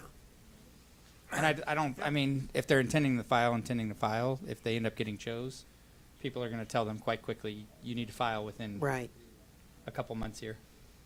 And somebody may sign up and decide that, well, this isn't my cup of tea, and may not file. Yeah. So, Yeah, we can do. Yeah, you can't do nothing. right. They don't. Councilmember Smith, Yes. just to confirm, I'm looking at the legislature, RCW 4212-070, and what that law says is what we're doing right now is that with 2 members absent, you go ahead and pick your 6th, and then the 6th will pick the 7th. Yeah. Okay. So That's we're good. Oh, Good. complying with the law. So we are doing it proper. Correct. So hopefully, Good. so doing what they asked wouldn't have done us any good, so we can even move forward. Yeah. So that, the original ask would have been To not wait. right? Right. Okay. We would have had to do one, and then it would have delayed the 8th or 7th position even longer. Correct. Okay. Okay. So, yeah, I think we carry on. Do people not understand this is like church and they should be quiet? So, that's the only thing I would have. And I don't, can we elaborate on, like, we ask these questions, and can we elaborate specifically saying that, you know, committee meetings are right around 5 to, or do we put it in this question right now? Like, if they're up there talking, and we say, committee meetings are at this time, can you make it? Or is it, I think we're you we're need to stuck put it to? in the There's question nothing that because- precludes you from asking that question. I Yeah. mean, it- As long as you ask everyone. Right, as long as you ask everyone. And, Okay. And basically, I mean, if there is a consensus or someone feels strongly, I mean, you'd be better to ask too many questions than just a few. So, I mean, the 5 of you should be comfortable with how you handle the 6, and then the 6 of you should be comfortable with how you handle the 7, is what I would So recommend. maybe if we just keep them the way they are, and then when we have the questions in front of us, just make that note so that every time that question's asked, we have Whoever's- that- Yes, whoever's asking that would Right. make sure they Make ask sure it they ask of it. each and every one. Yes. Yeah. Or is this something, Who edits these lists for us? I think Pete did. I'm prepared to take notes and make changes as you direct. Can we just put a note on 3 that, I guess, example, committee meetings are around between 5 to 6 p.m. The first and third. We just got a text from Pete saying, I guess there's now 5 members that have applied. Oh, okay. For the 6th position. Okay. That was closed on the 30th. That is for the first one, 5. I thought it was closed on the 30th. It did, but they got 6. They've got 5. Oh, good gravy. Right, right. Okay, so what you're saying is the person that came is for the 6th. Okay, so the deadline is passed for position 6, so the person who's applying is actually applying for position 7? Okay. Okay. Which So it's not there's even 4. open yet, so they are ahead of the game apparently. Right, good. So, So that means we just have 4 for, so that means you just have 4 to pick from for position 6. okay. I don't think that one should be accepted until we open it. Which they can refer back and say, please reapply at this date when we open it up. Right. That's fine. So, but yeah, I would like to add an example for the committee meeting times on that question We just need to to make sure clarify. We just need to make sure that they get out sooner than later, since we're talking about having a meeting next Monday. Yeah. And I guess, can we send these out tomorrow to the candidates? On the advertisement page. For the, With edits? we can get it updated on the website tomorrow. The questions? Yep. So we don't send them directly to So- the, We will send them directly. They will okay. send- Okay. You can email them. All right. Do we have any other questions or comments? Mm. All right, seeing none. We'll move on to Council rules. workshop council rules. Have we Councilmember got Burke? anything back from the attorney and we were checking for something? To make sure about meetings, I'm not, about using the go-to meeting? What you're supposed to check on something? I'm not aware of it. Okay. I think there was questions regarding remote council members being in remote. Oh, I And- mean, that's something we've discussed before. I mean, that just sort of like what is, I mean, and I mean, what is the council's desire in terms of remote appearance? But I'm not sure, I mean, that's a different issue than what we're addressing right now. I think the other thing we discussed on amending the council rules is approval of being remote and who does that. So my opinion was the mayor can decide if Oh, I got you. they're remote, or I guess the council body can decide if they're remote, Right, is I what think I it's would like just- to see the rules I mean, say. You're right, I think it's just that we should clarify what the rules are in terms of when remote is sufficient or when it's not allowed or whatever. And again, that is a decision for the council to discuss and figure out what the standard should be. I know that throughout the state, different cities have different rules, so it's a question of what our council would like to do in terms of that. Yeah. Councilmember Burke? I think 1.8 spells it out. If you read when and where and why.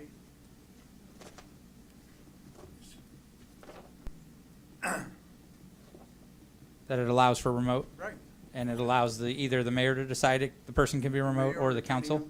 May approve a council's appearance as a council meeting via telephone when action on a measure to be voted or cannot be delayed, but rather requires immediate action. So in other words, if we had, meet the requirements, floods and stuff like that, if we did not have quorum, then we can allow a person or two to be remote and vote. And that's where I say, even if it's not a quorum, like if somebody has extenuating circumstances and the mayor is in communication, but that person doesn't want to address it with every council member up here for their life story, that's where I say the mayor should have discretion to say, no, I'm the mayor, I'm approving it as the chair of this meeting. That's kind of where I sit with it, and that's kind of the language I would like to see. I don't know how other people feel. And if the mayor doesn't want to make that approval, then the council can make that approval and override him as far as approval. I'm okay with that. I'm okay. Well, and I think we needed to make it more than the telephonic, also add, like, through the virtual, like, the Zoom or whatever, now that we're using Zoom. With a requirement to have cameras on? Can we put that in there? I mean, basically what you had was you had the rules during COVID, which allowed it, and all those have been terminated. So we're now back, and what MRSC has recommended is that it's an issue that should be addressed by the council in terms of what you do with that. Okay. And if you have an idea or something like that, I can certainly come up with a draft, see what some of the other cities are doing. Okay. If that's what you'd like Well, I to do. think that's what we had talked about before, was you were gonna see what some of the other cities were doing. Sure. And I can get it to Pete, and he can forward it to you, seeing what some of the other cities are doing, I can do that. Can we go way? Just gotta remember, it's council rules, not the city rules. Yeah, page 22. Mhm. As long as we're in compliance with the law. The other thing I would like to Stolen and it, look at possibly addressing is we do these workshops, and the way council rules are now, public comment is done at the very beginning. So we have the discussions up there, which may bring questions forward for citizens. So I would like to see if we can add to the council rules. I don't know how anybody else feels about it, to have a public comment period after workshops. Is that something we could possibly add to that? Yeah, I mean, that definitely sounds good. I mean, is to discuss it amongst yourself, but take public input as well. I mean, there's pros and cons either way. Right. I mean, I saw that Daily News had, Daily News had the opinion that it really is something that should occur, but I know also that being physically present is a big difference. I mean, I think some of the best work y'all have done, a lot of times have been 4-3 votes, you know, because, I mean, people are there and making the decision, but again, that's your call in terms of how you wish to do it. But I will try and see what other cities have done and try and get it to Pete, and then so you can see what they've done, and then maybe you can figure out which way you'd want to go. Yes, ma'am. It is on here.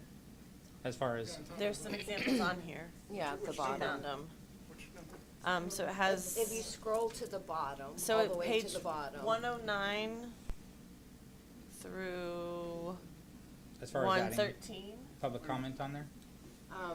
No, if you're in the. It's as far as the public appear telephonically. Okay. Because they've found other cities and put their examples in So there. like the city of Spokane looks pretty good, actually. Or I think. You see that one? I think it's what you're kind of talking about, Councilmember Smith. Mike close. But instead of council president, it'd be mayor.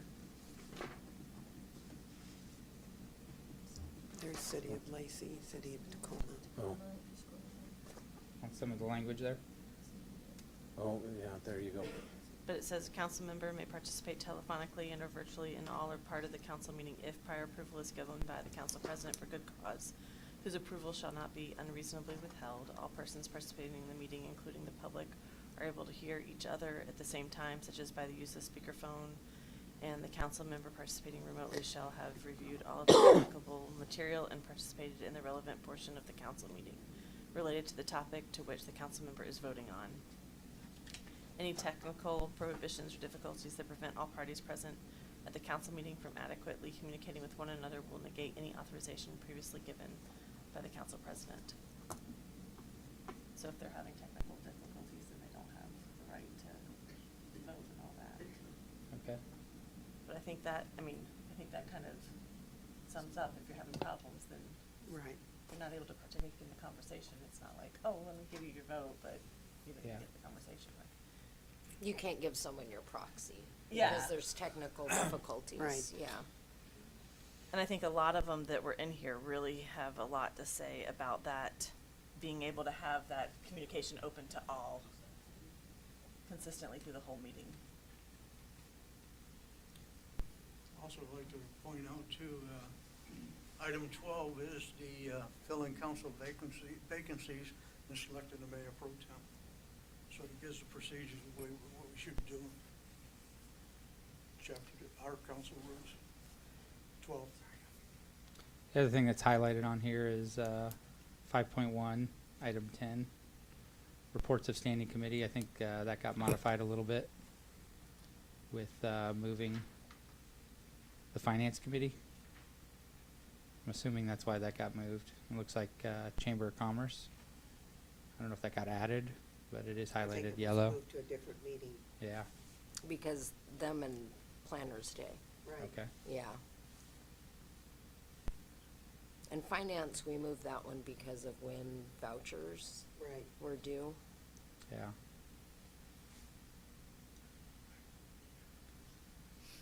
I don't know how anybody else feels about having a public comment after workshops. Is that something But, what I mean, people say up here, what they feel? but most of our workshops are not, we're not taking action Yeah. after it. But tonight we are. Right, in this particular case, we are. But we could limit it to 2 minutes. You know, then it's not dragging it out so long. Yeah. You know. And sometimes I don't know that it's actually comments that people have, they just want clarification of what we've Right. discussed, Yeah. because Right. they just wanna understand what's been discussed. Yeah. Maybe a motion, maybe something that says motion to suspend the rules for open questions with a 2-minute. Or just add it, that we're going to have a comment section, 2 minutes allowed each person Oh, it says after here. a workshop. Oh, okay. After That's the what we're workshop. talking after a Yeah, workshop.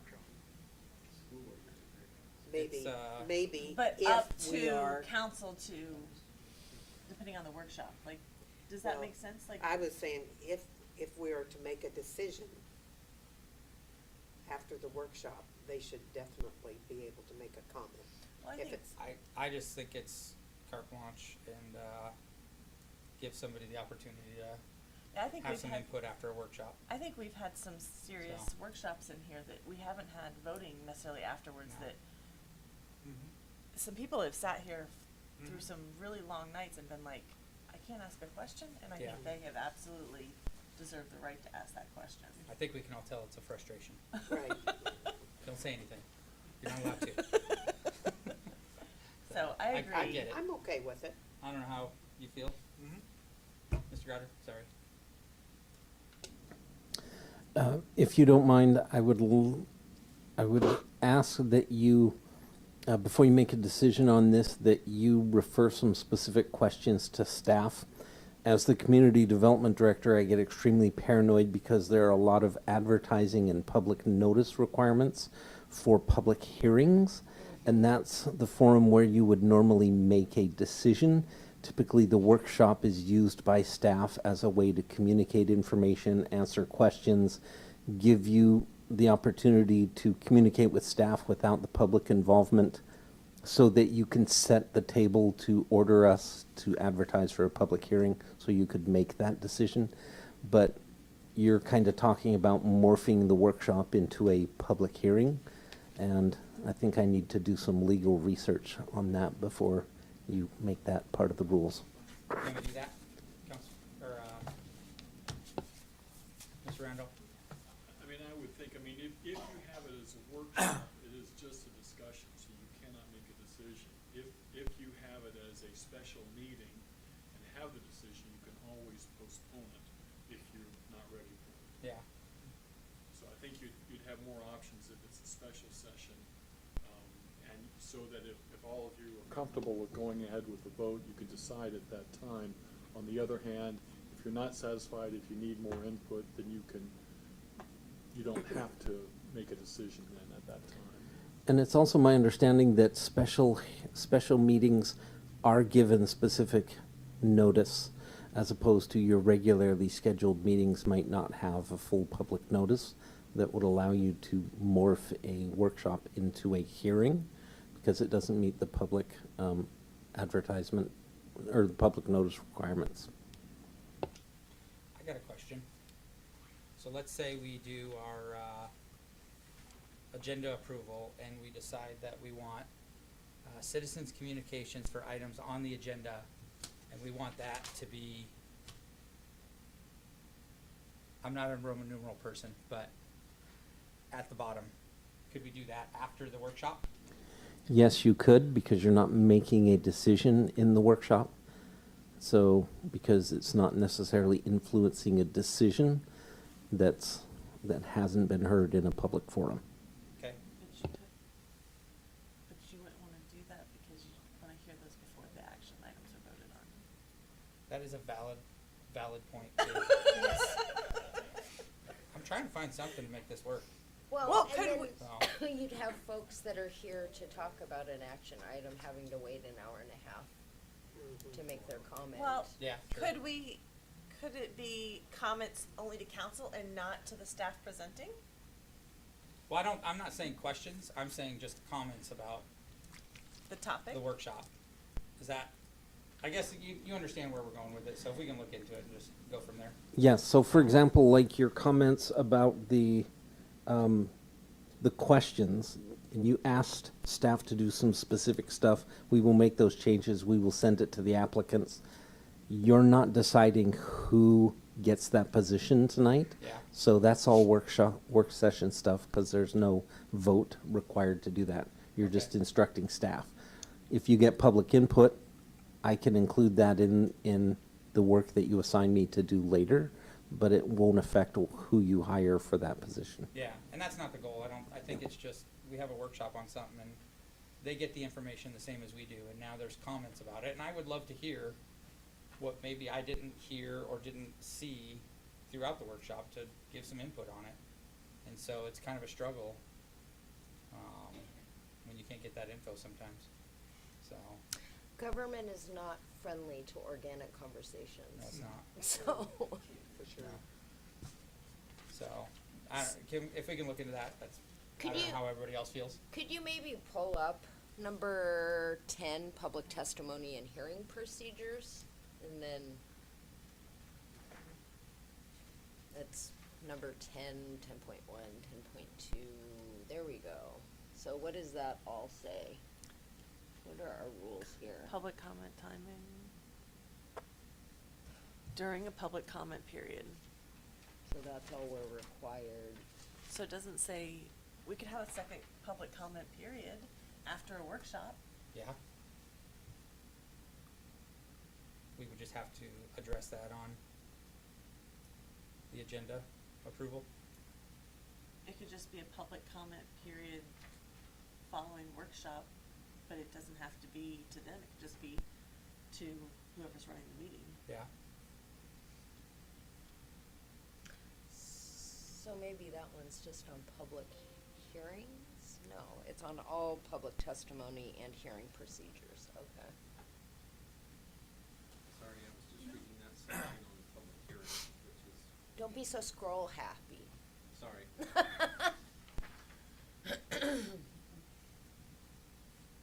Yeah.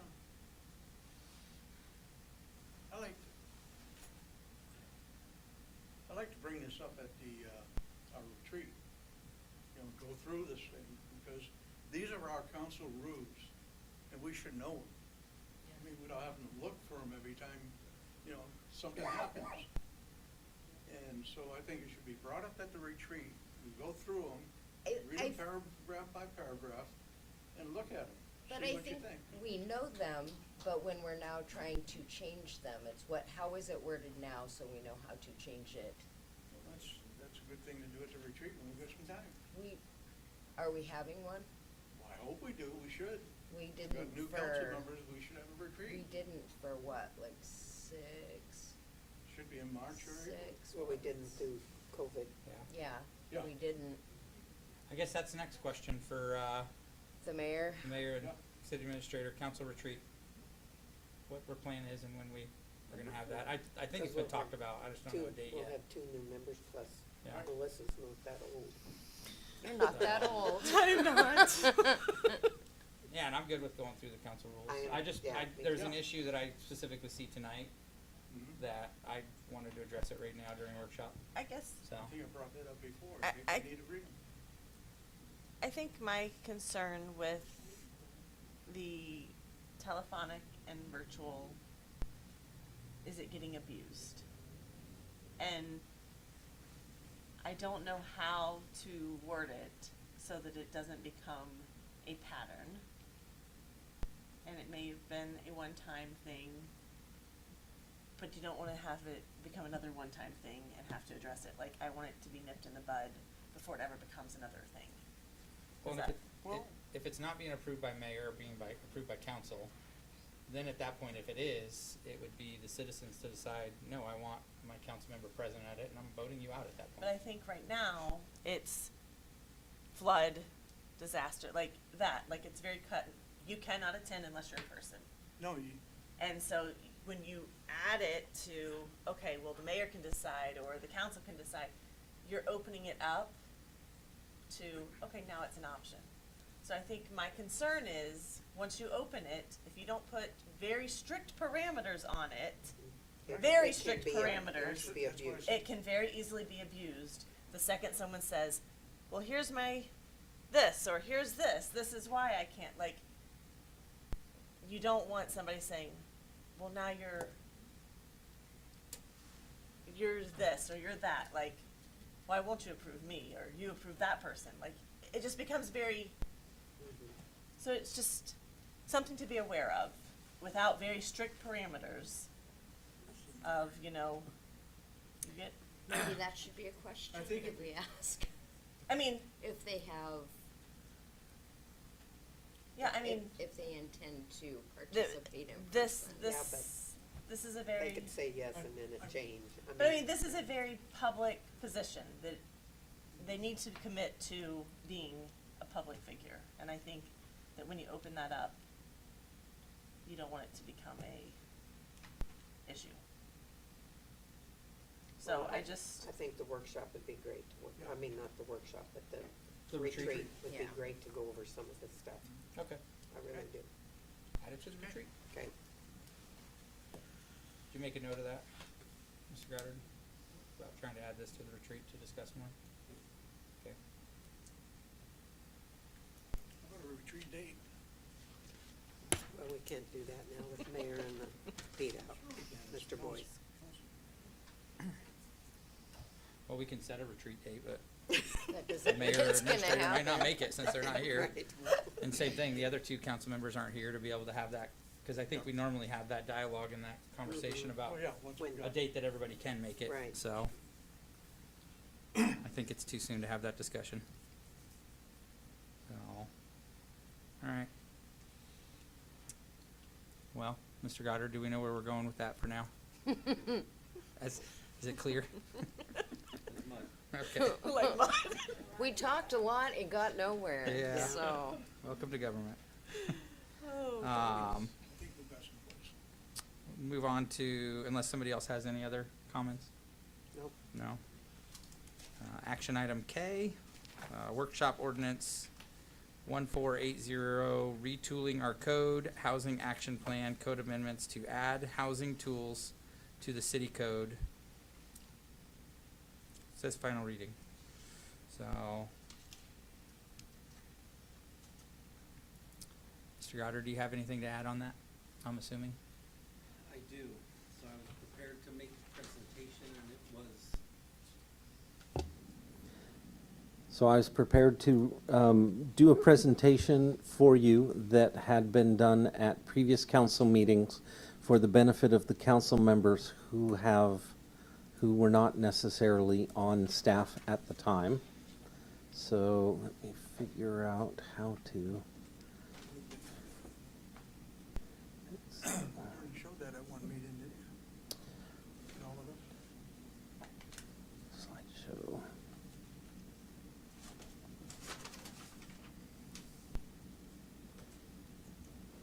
So hopefully we are sharing this at home so they can see it as well. So realizing that we're a little late, there is a section here about the housing grant and the information that about housing affordability and the numbers that they use. I can cover that if you want, or if you want to have me waive that. That'll be coming up in the next couple slides, so I'll maybe ask you for that. So this is a presentation that we presented in I believe it's 2021, and it was originally done in 2020 because we'd got a grant from the state to do look into House Bill 1923, which was about increasing the residential density in urban areas. And so these are the areas that were discussed in the House bill.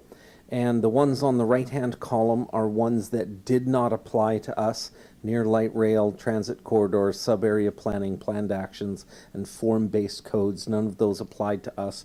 The ones on the left were ones that are applicable to the city of Woodland, but not all of them were what was discussed.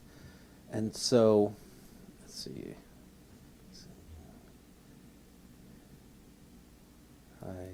Okay.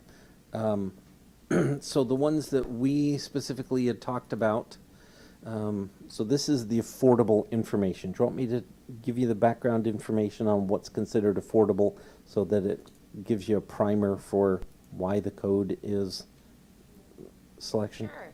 Okay. So affordable is considered if somebody is spending 30% of their household income on rent and utilities. That's kind of the industry standard for planning. And affordable to who? So renters are estimated to have 60% of the community's median income, and owners are estimated to have 80% of the community's median income.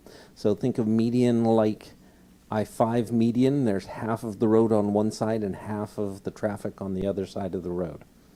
And so for the city of Woodland, our median income is $62,430. So essentially for a renter, that median income would be $37,000 with some change, and the owner occupied income would be $49,900. So almost essentially $50,000 is what the median income homeowner has. Now, what is affordable for the owner? Who basically, the average homeowner who's making $49,944, 30% of their income, if they're paying for rent and utilities, that would be $1,248. If you're a renter and you're making $37, almost $500, 30% for affordable housing would be $936 per month in mortgage and utilities. And so, what if you aren't median income? Actually, low-income households would be that $49,900. Very low income is less than that, $31,200, and $18,729 for extremely low-income households. So, what is affordable for owners? Theoretically, if you're the median, you can afford $1,249. If you're extremely low, your rent and utilities would be $375. So if you're a renter, your median rent would be $936, and if you're extremely low income, you could afford $281 for your rent and utilities. So what is it that makes housing so expensive? Part of it is the sizes of the houses and the structures changed over time. So in 1950, the average household was 983 square feet. The average new construction now is 2,571 square feet. The average family size back in 1950, living in that 983 square foot house, was 3.8 people. Nowadays, the average house size is typically more about 2.5. And so your square feet of living space per person has gone from 292 square feet to almost 1,000 square feet. So when you're talking about affordable, you're really also talking about house size. So what makes housing so expensive? Part of it is the proximity to other communities. So Woodland median income $49,994. Clark County $79,000. Ridgefield, $103,000. La Center, $90,000. Vancouver, $61,000. Kalama, $57,000. Cowlitz, $47,000. So we are on the brink of an extremely expensive and more affluent communities. So we're starting to see some of that leakage into the city of Woodland. The other part is supply. Now, bearing in mind that this presentation was in 2020, this is how much construction we've had in the last 6 years or so. 53 units, 54 units, 27 units, 24 units, and 7 units in 2020. Although we had 10 units that were lost by fire or were demolished because they were on commercial properties. So we actually had negative growth. And then in 2021, I think we had 6 units, and I think last year we had 1 unit constructed. So part of the reason why costs and rent is increasing is because we just don't have any residential growth. Whereas all the other costs are continuing to rise. Our supply is affecting our affordability. Now, the idea behind this bill, and that gets us back to the bill, and that is the city had already identified some housing issues that we wanted to address in the code. And our comprehensive plan specifically says we want to preserve the character of our community by looking for ways to increase the housing opportunities and the housing choices, and trying to keep the balance that we currently had in place.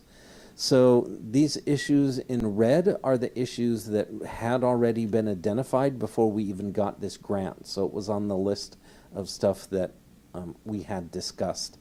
Some of these are fixes to our code that streamline permitting and reduce the amount of bureaucracy and the cost of doing new development.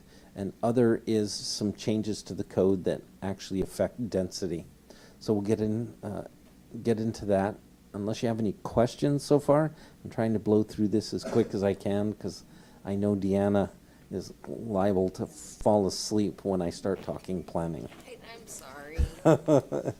Okay, so the changes that are included in that ordinance include 9-lot short plats. Currently, our process allows for the creation of up to 4 lots through an administrative process.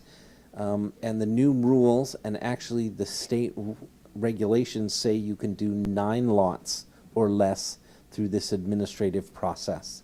And so we managed to identify changing 6 words in our code that would allow 9 lots instead of 4 with this process.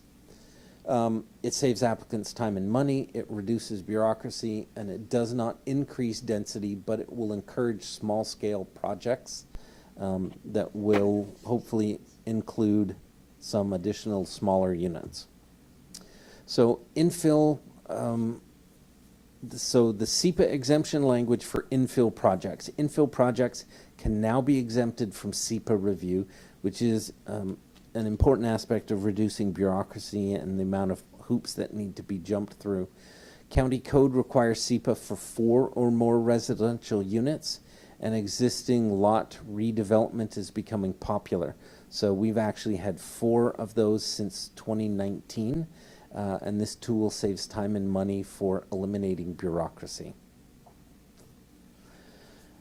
SEPA exemption for infill projects. Again, mixed use is a development in a commercial zone which has residential uses in the same building, and infill is the use of vacant and underutilized properties with less than the density called for by the comprehensive plan.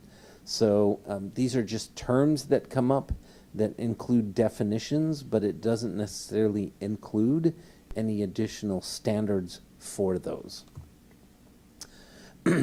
Another topic that was included in the ordinance, and that is duplexes on corner lots. Duplexes currently require a conditional use permit in all cases, but a conditional use permit requires a public hearing before the hearings examiner. It adds several $1,000s per cost and a delay of up to 2 months just for those conditional use permits.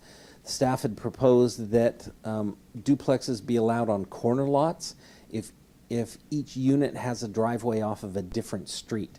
And you'll probably recognize this photo. This is my neighborhood in Vancouver, where we have units on the corner, and when you drive by, it looks like a single-family residence because they all have driveways facing different direction. So there's an example of a house where you see the truck on the left, that's one unit, and then over on the right, you see there's a gray car and a red car on a driveway. So when you drive by it on the street, it actually took me like almost a year and a half to realize that there were duplexes on those lots, and I'm a planner, and I live in that neighborhood. So it's an example of what that kind of looks like. Here's another one. This is actually kitty corner to that last one. You see in the foreground on the right, there's a gray car behind a bush. That's one unit, and the silver car on the left at the far end of the lot, that's another example of a separate driveway of a duplex on a corner lot. So the code includes language that would encourage developers to divide up the impact, make it look more like a single-family residential neighborhood. Now, there's also some zoning diversity issues that are in the code, and that is specifically this ordinance or this House bill wants communities to include one additional housing type in a zone. So duplex, triplex, quadplex, sixplex, stacked flats, townhomes, courtyard apartments, those are all the ones that they are looking for communities to add. Now, the thing about Woodland Code is we actually have a very permissive code that allows for a lot of variety on each unit or in each zone. So this is a matrix we developed that kind of talked about how much variety our code currently allows. The issue that we came up with is we have plenty of variety, but there are no incentives to either achieve density or to add variety to the housing products. In fact, our code has cost and time delay disincentives, and that is kind of against this idea of if we're trying to encourage affordable housing units and we're trying to include a diversity in housing types and sizes and character, that we shouldn't be disincentivizing those types of developments. So for example, our planned unit residential development, it's an existing process, it's point-based, and it provides flexibility in return for improved design considerations, theoretically. But what really happens is the system itself doesn't encourage any diversity. We give them all the benefits without the developer actually having to provide any of the benefits that we're trying to encourage. So the last one that we did was Woodland Creek. It was a basic PRD, which is the simplest of them all, and it was all single-family residential. They took flexible street standards, skinny streets and a fire lane, flexible lot sizes, so they have a couple small skinny lots and their critical area open space, but they didn't do density transfer. So theoretically, our target in our comprehensive plan is 6 units per acre, and this project, which is supposed to encourage higher densities and provide a variety of housing units, they're producing 3.4 units per acre, and they're getting all the benefits of these smaller streets and increased flexibility, and they're not even meeting our density. So what it means is instead of having cheaper utility provision, it's more expensive, it's more pipe gets installed, we have less users, and there are less people paying utility bills and paying water and sewer bills, even though the city is drastically increasing the amount of infrastructure that it's installed and needs to be maintained. So part of what is in that proposal, and that is proposing that all housing types be allowed as an allowed use in a PURD, and that diverse housing types additional points be allowed for the PURD if they're increasing density or meeting a minimum density limit, and that the character of the neighborhood is a PURD condition. So in other words, we're requesting that they add a variety of housing and that they achieve higher density and PURD standards. So it makes the incentives actually functional. Now, the ordinance includes language that requires a 6 acre or 6 unit per acre minimum. And there's lots of tools, but none of them are effective. Again, the PURD is big, complex projects. ADUs are too restrictive. The code needed some work. Manufactured home subdivisions are rare, and you need a certain amount of acreage before that pencils out. And there are no properties left in the city that would meet that, theoretically, that financial incentive. And flexible lot sizes and width standards are not effective, so I'll get into those. As an aspirational effort, these are our current zones. Our current zones' minimum lot size would be a net acre. So our smallest zone could get us in the ballpark of 5.8 units per acre. But really, we're looking more like 3.4 units per acre. So the residential land that we have, we're putting in very big houses, very big lots. So that's contributing to the increasing housing costs and getting our housing affordability more out of whack. So lot averaging is also allowed. So the idea being that if you have an existing property and you do the math, you come up with 7.3 lots and you just can't quite build that extra lot. What the code says is we will get you to 8 because you're close enough to count. The problem is you're only allowed 5% of the lot size. So it's such a small amount, it's virtually useless.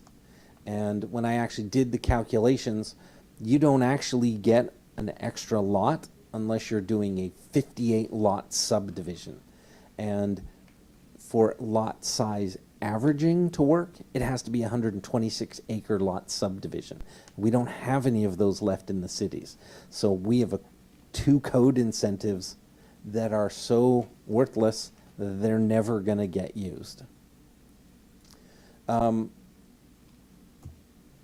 So the 6 units per acre and lot averaging, staff recommended that the 6 units per acre minimum in multifamily zones be added, and the Planning Commission supported that. And then staff recommended a 6 unit per acre minimum on all PURDs. So that was also included the ordinance that's before you. Now, the language also includes accessory dwelling units. And so accessory dwelling units are allowed in multiple zoning districts, but they are prohibited in the multifamily zone. Now, the ADU section needs to be revised, and I'll get into that in a minute, but it was already on our list of stuff that needed to be fixed. So, for example, some of the problems that we have, and that is it's 1 accessory dwelling unit per lot as long as there's a single-family residential unit there. So, in other words, it's for building an additional accessory unit, but not a primary unit. So you can't have empty lots with these type of units on it. The problem is our code currently says one of them has to be owner occupied for 6 months in the primary residence. So for example, Monty, if you have your house and you have an above the garage apartment for your kid who's in college, well, if you retire and you move to Florida, you have to move back and live in this house for 6 months of the year. Otherwise, your son can't live in that accessory dwelling unit. And then the second question is, if your neighbor was complaining about you, how would I ever prove it? How would I prove that you're in Florida 8 months of the year or 4 months of the year? I'm in Florida that much, I am telling everyone. Yeah. So, but The tan would give you away. Yeah.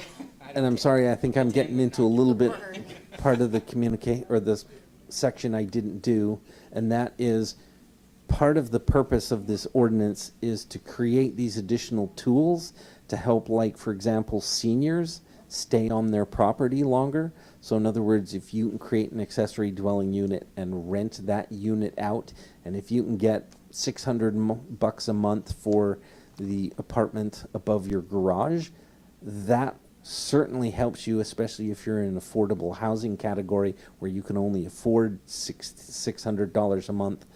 Well, if you have an accessory dwelling unit, now you can afford $1,200 a month. So for a senior who doesn't necessarily need the entire house, or if you were to build a tiny home out back, you could move into that new modern tiny home, and then you could rent your full house for $1,200, $1,300, $1,400 a month, and they'll make the mortgage payment for you while you live in the tiny home. So it's a tool that helps seniors stay in their house, or that helps young families or teens get their own place and still live in town without having to move to Vancouver or move out of town. So the idea that we can do an occupancy requirement, it's not really enforceable. There's also code that says limits the occupancy.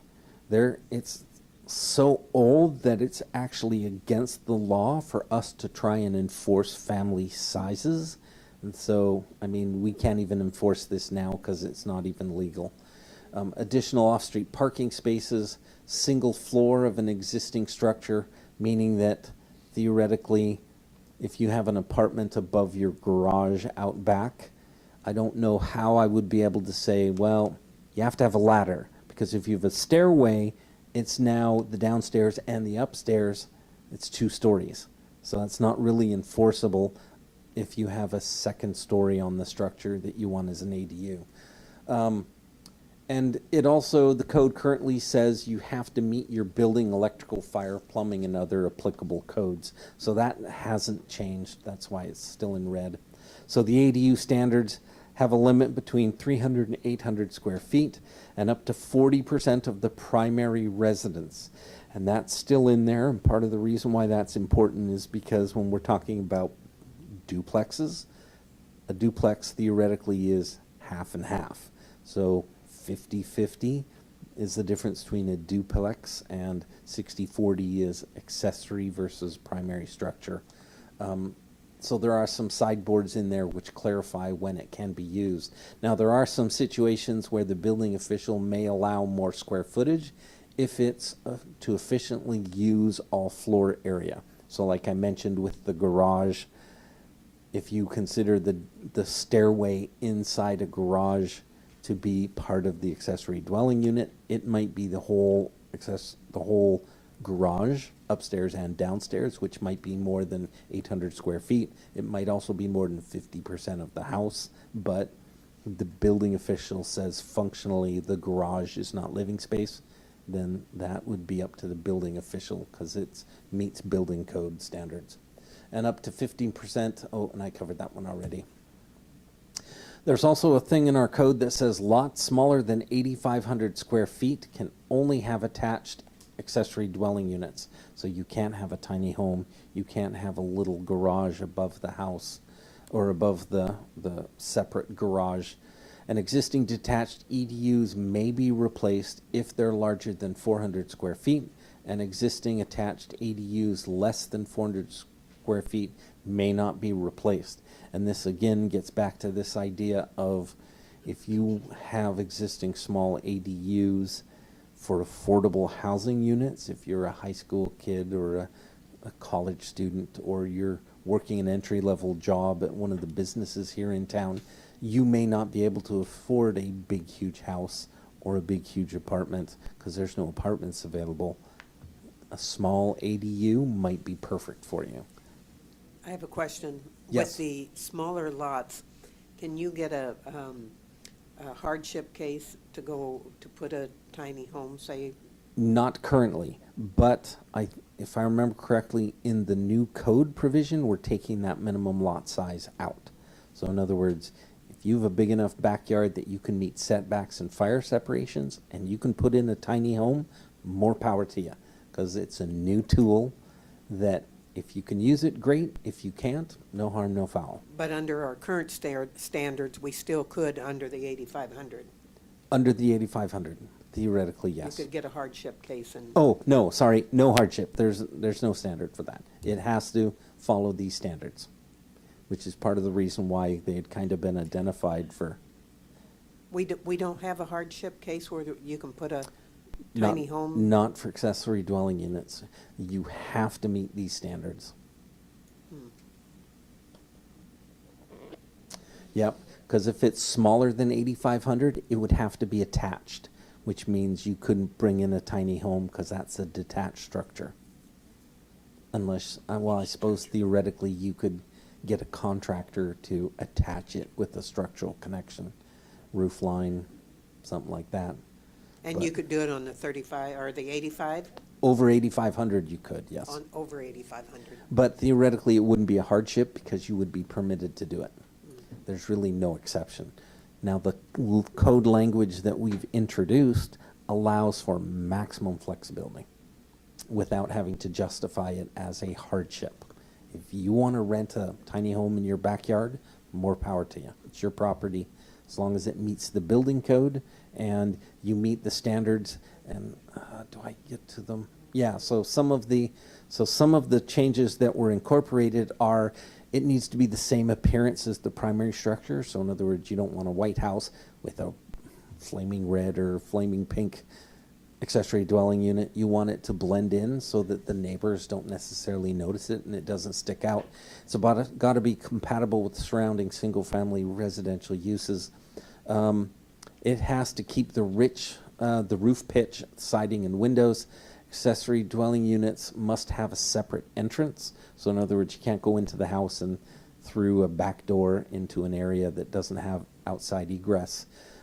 Only one door facing the primary street. So in other words, if you have an accessory dwelling unit or a tiny home in the backyard, it needs to be off to the side or tucked into the back so that people don't see multiple families coming and going. And new garages may not face the street if avoidable. So the idea is when you drive by your neighbor, you're not seeing garage door, garage door, garage door. It looks more like in character with the existing neighborhood. So a lot of those are building related issues, not necessarily a conditional use permit. You shouldn't have to pay multiple $1,000s and delay 2 months just to prove to a hearings examiner that yes, you won't be able to see this from the street. I'm going to look just like my existing home or like my existing neighbor. That's stuff that staff should be able to do without having to go through that third-party hearings examiner. And so that is essentially the presentation that was done at the start of the process and for the Planning Commission, and the Planning Commission recommendation is in your packet. And they had a couple minor changes that were incorporated into Ordinance 1480. Now, part of the reason why I did that part of the presentation is because there have been, there were several issues that were raised at the previous meeting, and I put those in the packet. Sorry, I need to figure out how to get back to sharing, unsharing what's on the screen. Oh, there we go. Thank you. Stop sharing. Okay. So the issues that had previously been raised at the first time we tried to do this, the first reading, is the use of the International Building Code, which is just the title of what the building codes we use here in America. They're also used in other countries, which is why they were changed from the Uniform Building Code and the Uniform Fire Code to the International Building Codes. And that there was some concern about whether or not the use of different building codes would encourage like homeless encampments or structures that you see, like a lot of tent camping. Those are not actually covered by the International Building Code, and by us requiring additional housing or accessory dwelling units that don't meet building code, that would actually open the door for people to live in RVs and tents in their backyard, because if we don't require them to meet a building code, then theoretically they wouldn't have to live in a building. So by not including building code language, that is actually more likely to happen. Sorry, I need to try and figure out how to... Councilmember Burke? I don't think so, but What's that? you have a question? Yeah, when did we do the first reading on this? 'Cause I went back looking at it and I don't see one. The first reading was October 17th, 2022. And then the original second reading was on November 7th, 2022. Okay. And at that time, it was continued to February 7th. I'm gonna just, I wonder if I can close this. Whether that will do it. Okay, there we go. So I'm going down this list from the cover sheet for today's items. There's also some questions about the effect of the ordinance on traffic, water affordability. Those are issues that theoretically additional growth will cause additional traffic. There will be additional use, but at the same time, there will be additional taxpayers and utility rate payers. So this is one of those issues where I struggle listening to you have these conversations about ratepayers and Minol. If there were more units in town, there would be more ratepayers, and you might not necessarily have to raise rates as much, because if you add 200 units, that's 200 more ratepayers. So you don't necessarily have the same problems. You talked about the two codes that we probably will never use again. Yep. If we happen to annex any more property into the city, then we could possibly use those codes. Yes, yes, we could. So yes, they would theoretically be able to result in additional units, but we would be talking 1 unit per 59 lots and 1 unit for 129 acres of a subdivision. But so far, our development pattern without a minimum lot size, we're only developing at 3 units per acre, so people are not asking for additional density. We're actually underdeveloping, which means more sprawl.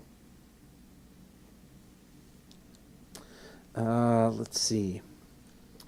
Will affordable housing options attract people who can't afford to live in Woodland? This is one of those issues that I constantly wrestle with, because the policy says we want to provide affordable housing, but at the same time, you don't necessarily want to drive up costs for the people who live here so that they can't afford to live here, and then they have to sell and move, and somebody who can afford to live here will come and they'll be happy to pay those bills. But that just seems fundamentally unfair. If you live here and you're being driven out of town, you can't afford to pay your utilities or your rent, and you can't afford to buy additional property. So it's a vicious circle, and I'm not sure how you necessarily fix that. What we're proposing here is creating additional tools so that people can find ways to stay in their homes longer.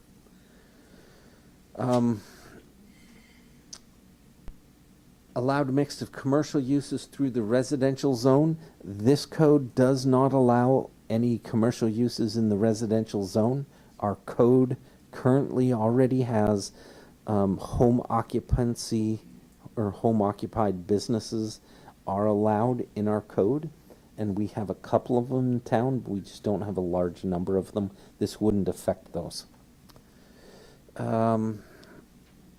The effect of 9 units versus 5 units for a project, if they have density, or if the property is big enough, they are currently going through the process. They're just paying for the extra costs, and it's driving up development costs. So if we were to not adopt those, it really wouldn't affect whether people are redeveloping their property, but it's driving up housing costs. Let's see, mixed uses throughout the city. So this does not allow for mixed use in residential zones. At the time of this presentation, or the presentation that I gave you before, you were wrestling with the question of whether or not residential uses should be allowed in a commercial zone, and you, after this presentation, made the decision that you would not want residential uses in a commercial zone. This would not affect that. That's still in effect, and that governs residential prohibitions in the commercial zone. So a lot of these issues had been raised as part of the discussion and were addressed through some of the tools and the language that was there. Some of the council members just necessarily weren't there during that conversation. Over on CC Street, there was a big residential piece of property there. Yep. And they redid that and built several homes in there. Yep. So it's possibly to be done. Yeah. It just costs a little more. It is possible. Is that correct? Yes. Okay. And we also have 2 applications for additional developments similar to that. And whether you like those or not, what I would argue is if we had better regulations, like for accessory dwelling units, you might not see that. What you might see is people building tiny homes in their backyard, because now you get the financial benefit of that extra space as opposed to selling it to a developer who's going to milk it for all it's worth and then sell those units and move on to another project. Well, I think those homes was built, are nice homes. I don't think they were anything shabby or anything like that. Yeah. So, I'm all for adding more housing so that my kids have a place to live, but somebody putting in ADUs behind their house just to rent them out to people is a struggle for me.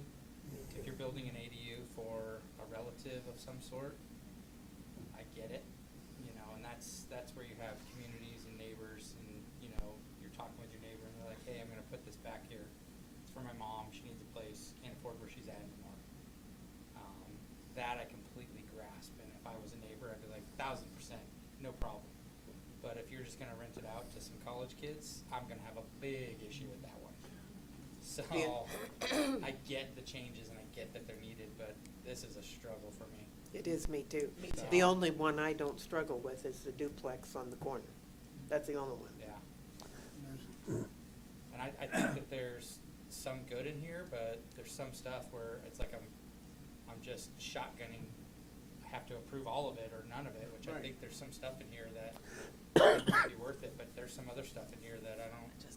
And to be able to fish through it tonight, there's no way we could do it. I'm not prepared to vote on this. I don't know how everybody else is, but. So.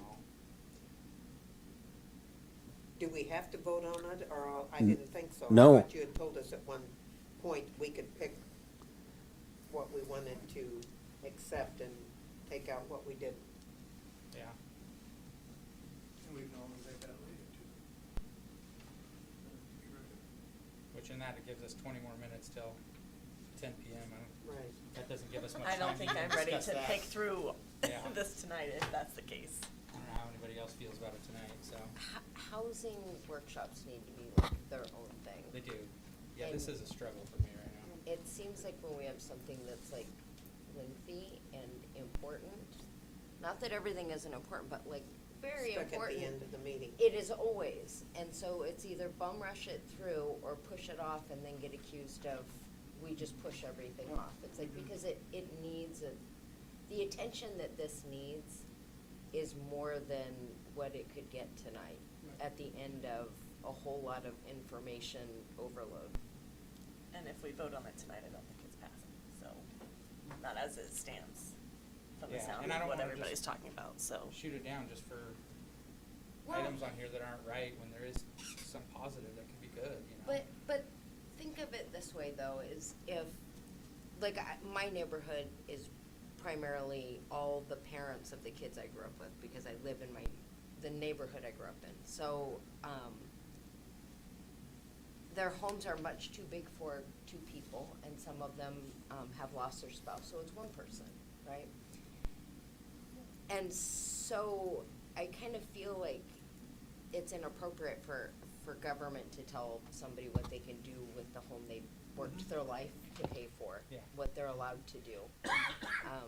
And what size home they wanna build. If people were buying lower square foot of homes, they would build them. Right, well, so the gal who lives like directly across from my cul-de-sac, their 2-story house, she had a really big side yard. So what she ended up doing was selling, they built 2 houses in the side yard, She moved into one of the small ones and sold her big 2-story house because she no longer had like 4 and 5 kids at home. And then sold the one directly behind them, right? So, I mean, somebody thought that was a good plan, but that's, so her and gosh, she's got to be in her 80s, so I mean, she was able to live off of the money that she made by doing that, right? So in that instance, I totally get if you have too much house and too much yard. But they can do it now. They can, Right. and that's, and so in my head, that's kind of what we're talking about, is like what I've seen in my neighborhood, or the people across from me with the shop, and they put a apartment up above for one of their 20-somethings. When that was built, it was for a 20-something that didn't need to live in the house. He lived out there, so he had his own entrance and everything, but, so like I get kind of the things that, are in this, and it makes sense. And to me, every time someone says tiny home, all I see is like a she shed. That's like the size, like, that's literally, I think my greenhouse is probably bigger than one of these tiny homes. So I don't think that it would be like an imposing something if somebody put it in their backyard. I don't think you would, most people have fences, you would never even. And that's all determined on what they wanna do. I mean, Right, but it's their house. That's a gray area for Should be one of their sheds. out there. I don't, and I think in order to, like you said, the amount of building that's happening in the city is next to nothing right now, and that impacts home values to go up, which our kids can't afford a place if they keep going up. So, the only option to me is expanding into the bottoms and doing proper planning and trying to figure it out. I agree. And we tried doing that, but we got sued by the county. So I don't know. It's a struggle. Because I want my kids to be able to have a place to move into when they get older. Because I don't want them living with me. But, I mean, So. but this is realistic, I think, like, for me, I grew up here, and I'm fortunate that I can stay here. One of my friends tried to buy a house here. She's 5th generation Woodlander and couldn't afford a house here, so she moved to Longview. Yeah, and that's what a lot of people, in order to afford a house, are driving to Longview. So. And as Portland moves further and further north, it's gonna continue to be that way. I mean, Well, Kalama's Portland- already higher than we are. as Right, far because as we've value. ran out of places for people to Yes. buy. So they're going further north. Yes. Yeah, well, and that's, Portland's not just moving north, it's moving east, west, south. I mean, Yes. it's a city expanding. And Oh, Camas. Have you You been know. to Camas? That's So. that's a hard one. As long as we keep having kids, so nobody else have any more kids, okay? We will institute a 0-kid policy. So It's a struggle. So no vote tonight? So I'm when are okay we- to vote on it I'm tonight, okay to but vote on it. So I'm okay to vote on it tonight. That's three. So are we, so, Mr. Goddard, this cleans up your code. This puts you in compliance with what? So this doesn't have any, Sorry, this doesn't have any compliance issues at this time. Okay. The idea behind this, the grant that we received, is for us to look for opportunities to analyze our code, to look for opportunities. We were in a good position because some of the stuff that it encouraged were already in our code. Now, the fact that it may not be effective, it didn't really address that issue. So we were given funds to analyze, we analyzed, we came up with some potential solutions, and they happened to already be on our list of stuff that we had wanted to talk about. But the Retooling Our Code program is simply, it's a list, an Excel spreadsheet of all the code sections with everything from a spelling mistake to things we need to take a look at. And so part of the reason why you're getting this throw everything at the wall feeling is because the entire point is, rather than bringing them to you one at a time, all the simple fixes were done a couple years ago. This one is all the residential related stuff. It went on hold while you had the conversation about the commercial mixed use, and you decided you didn't want to move in that direction, which is why I took this out, brushed it off, and it might be new to you, and you might not even noticed it the first time you talked about it in October, because you weren't like you weren't even here at the time. So at that time, it's a complete shock. And I think if public input brought it to light even more. Yeah. So you are under no obligation to do all of it or any of it. Okay. Sir, would you like some public input from the landlord? We can't do public input right now, Okay. sorry. I think that answered Ms. Johnson's question about why 1480 was brought to us. Thank you. That was one of my questions Yep. also. So, but yeah, I think if you want to go to a vote, we can go to a vote. So, do we got to end the workshop? Is that technically?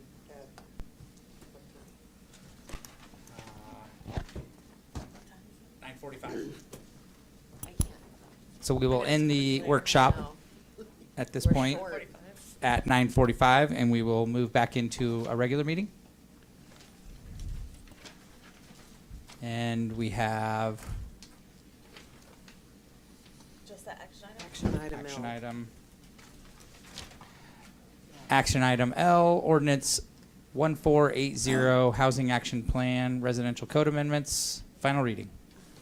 I make a motion to approve action item ordinance 1480.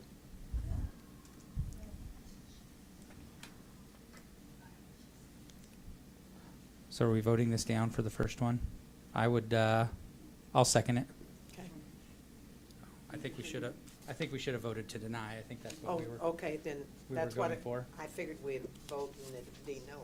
Yeah, that's. Motion to deny. Then- No, We can amend we're already mine. on, we're already on motion to approve, and I've seconded it, so we will stick to that. We And can then- amend it, though. We can amend it at this point. So, motion to approve by Councilmember Brown, seconded by Councilmember Smith. Councilmember Rounds. I make a motion to amend it to deny action item L. Motion to amend ordinance 1480 to deny by Councilmember Rounds, seconded by Councilmember Burke. Please correct me if I'm doing this wrong. Okay. Councilmember Rounds. Well, like I said, the only thing I would have been approved of would be the duplex on the corner, and that's the only thing. So I have to say no. Councilmember Burke. No, I just didn't like the whole thing. There's a lot of things in there I just don't agree with. And that's what I think. Any other comment? So I want Councilmember Dowdy. clarification. If we are amending this in motion to deny it, we're voting aye if Yes. we deny it, correct? Yes. Okay.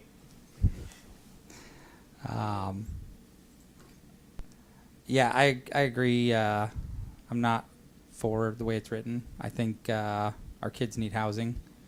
I don't necessarily agree this is 100% the right approach, so I would love to explore other options. But yeah, at this point, I'm not for this. Any oth- What part, though, don't you like? the adding more, Because we've had 2 votes already. yeah, So that's adding why I'm more to asking. the lots, being able to just add an ADU to the back lots. Gotcha. I'm okay with senior housing being added, but not just a bunch of housing being added to lots. I would be okay with expanding it a little bit, but 9 per seems a bit excessive. Any other comments? I think you gotta make a motion to approve the amendment, right? I think we go to vote now. For the amendment. Amendment to deny ordinance 1480, housing action plan. Councilmember Dowdy, Aye. Councilmember Holland, Aye. Councilmember Smith, Aye. Councilmember Rounds, Aye. Councilmember Burke. Aye. Motion approved. So now we have the original motion. What do we do on that one? So that motion is to now deny the ordinance. To approve the ordinance. No, to deny it. You just made an Okay. amendment. All right. So now we're, Are we saying aye? This is to deny. this is to deny the amendment. Okay.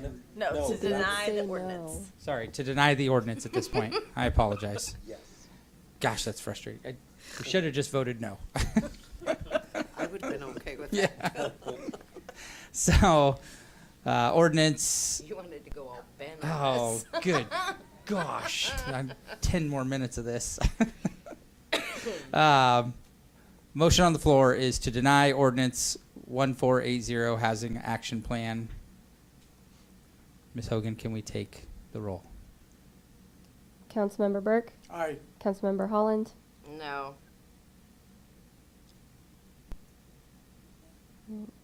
Councilmember Rounds, Aye. Councilmember Smith, Aye. Councilmember Dowdy. Aye. Motion is approved. I hope that was right. Move to end the meeting. Second. All in favor, say aye. Aye. Aye. Meeting is adjourned at 9:51. Good gosh. Vote no? Yeah. Yeah, but then I was like, well, I'm pretty sure nobody wants to pass it. So we sat there forever and we're like,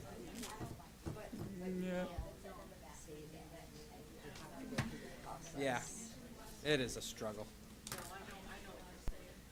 Recording stopped.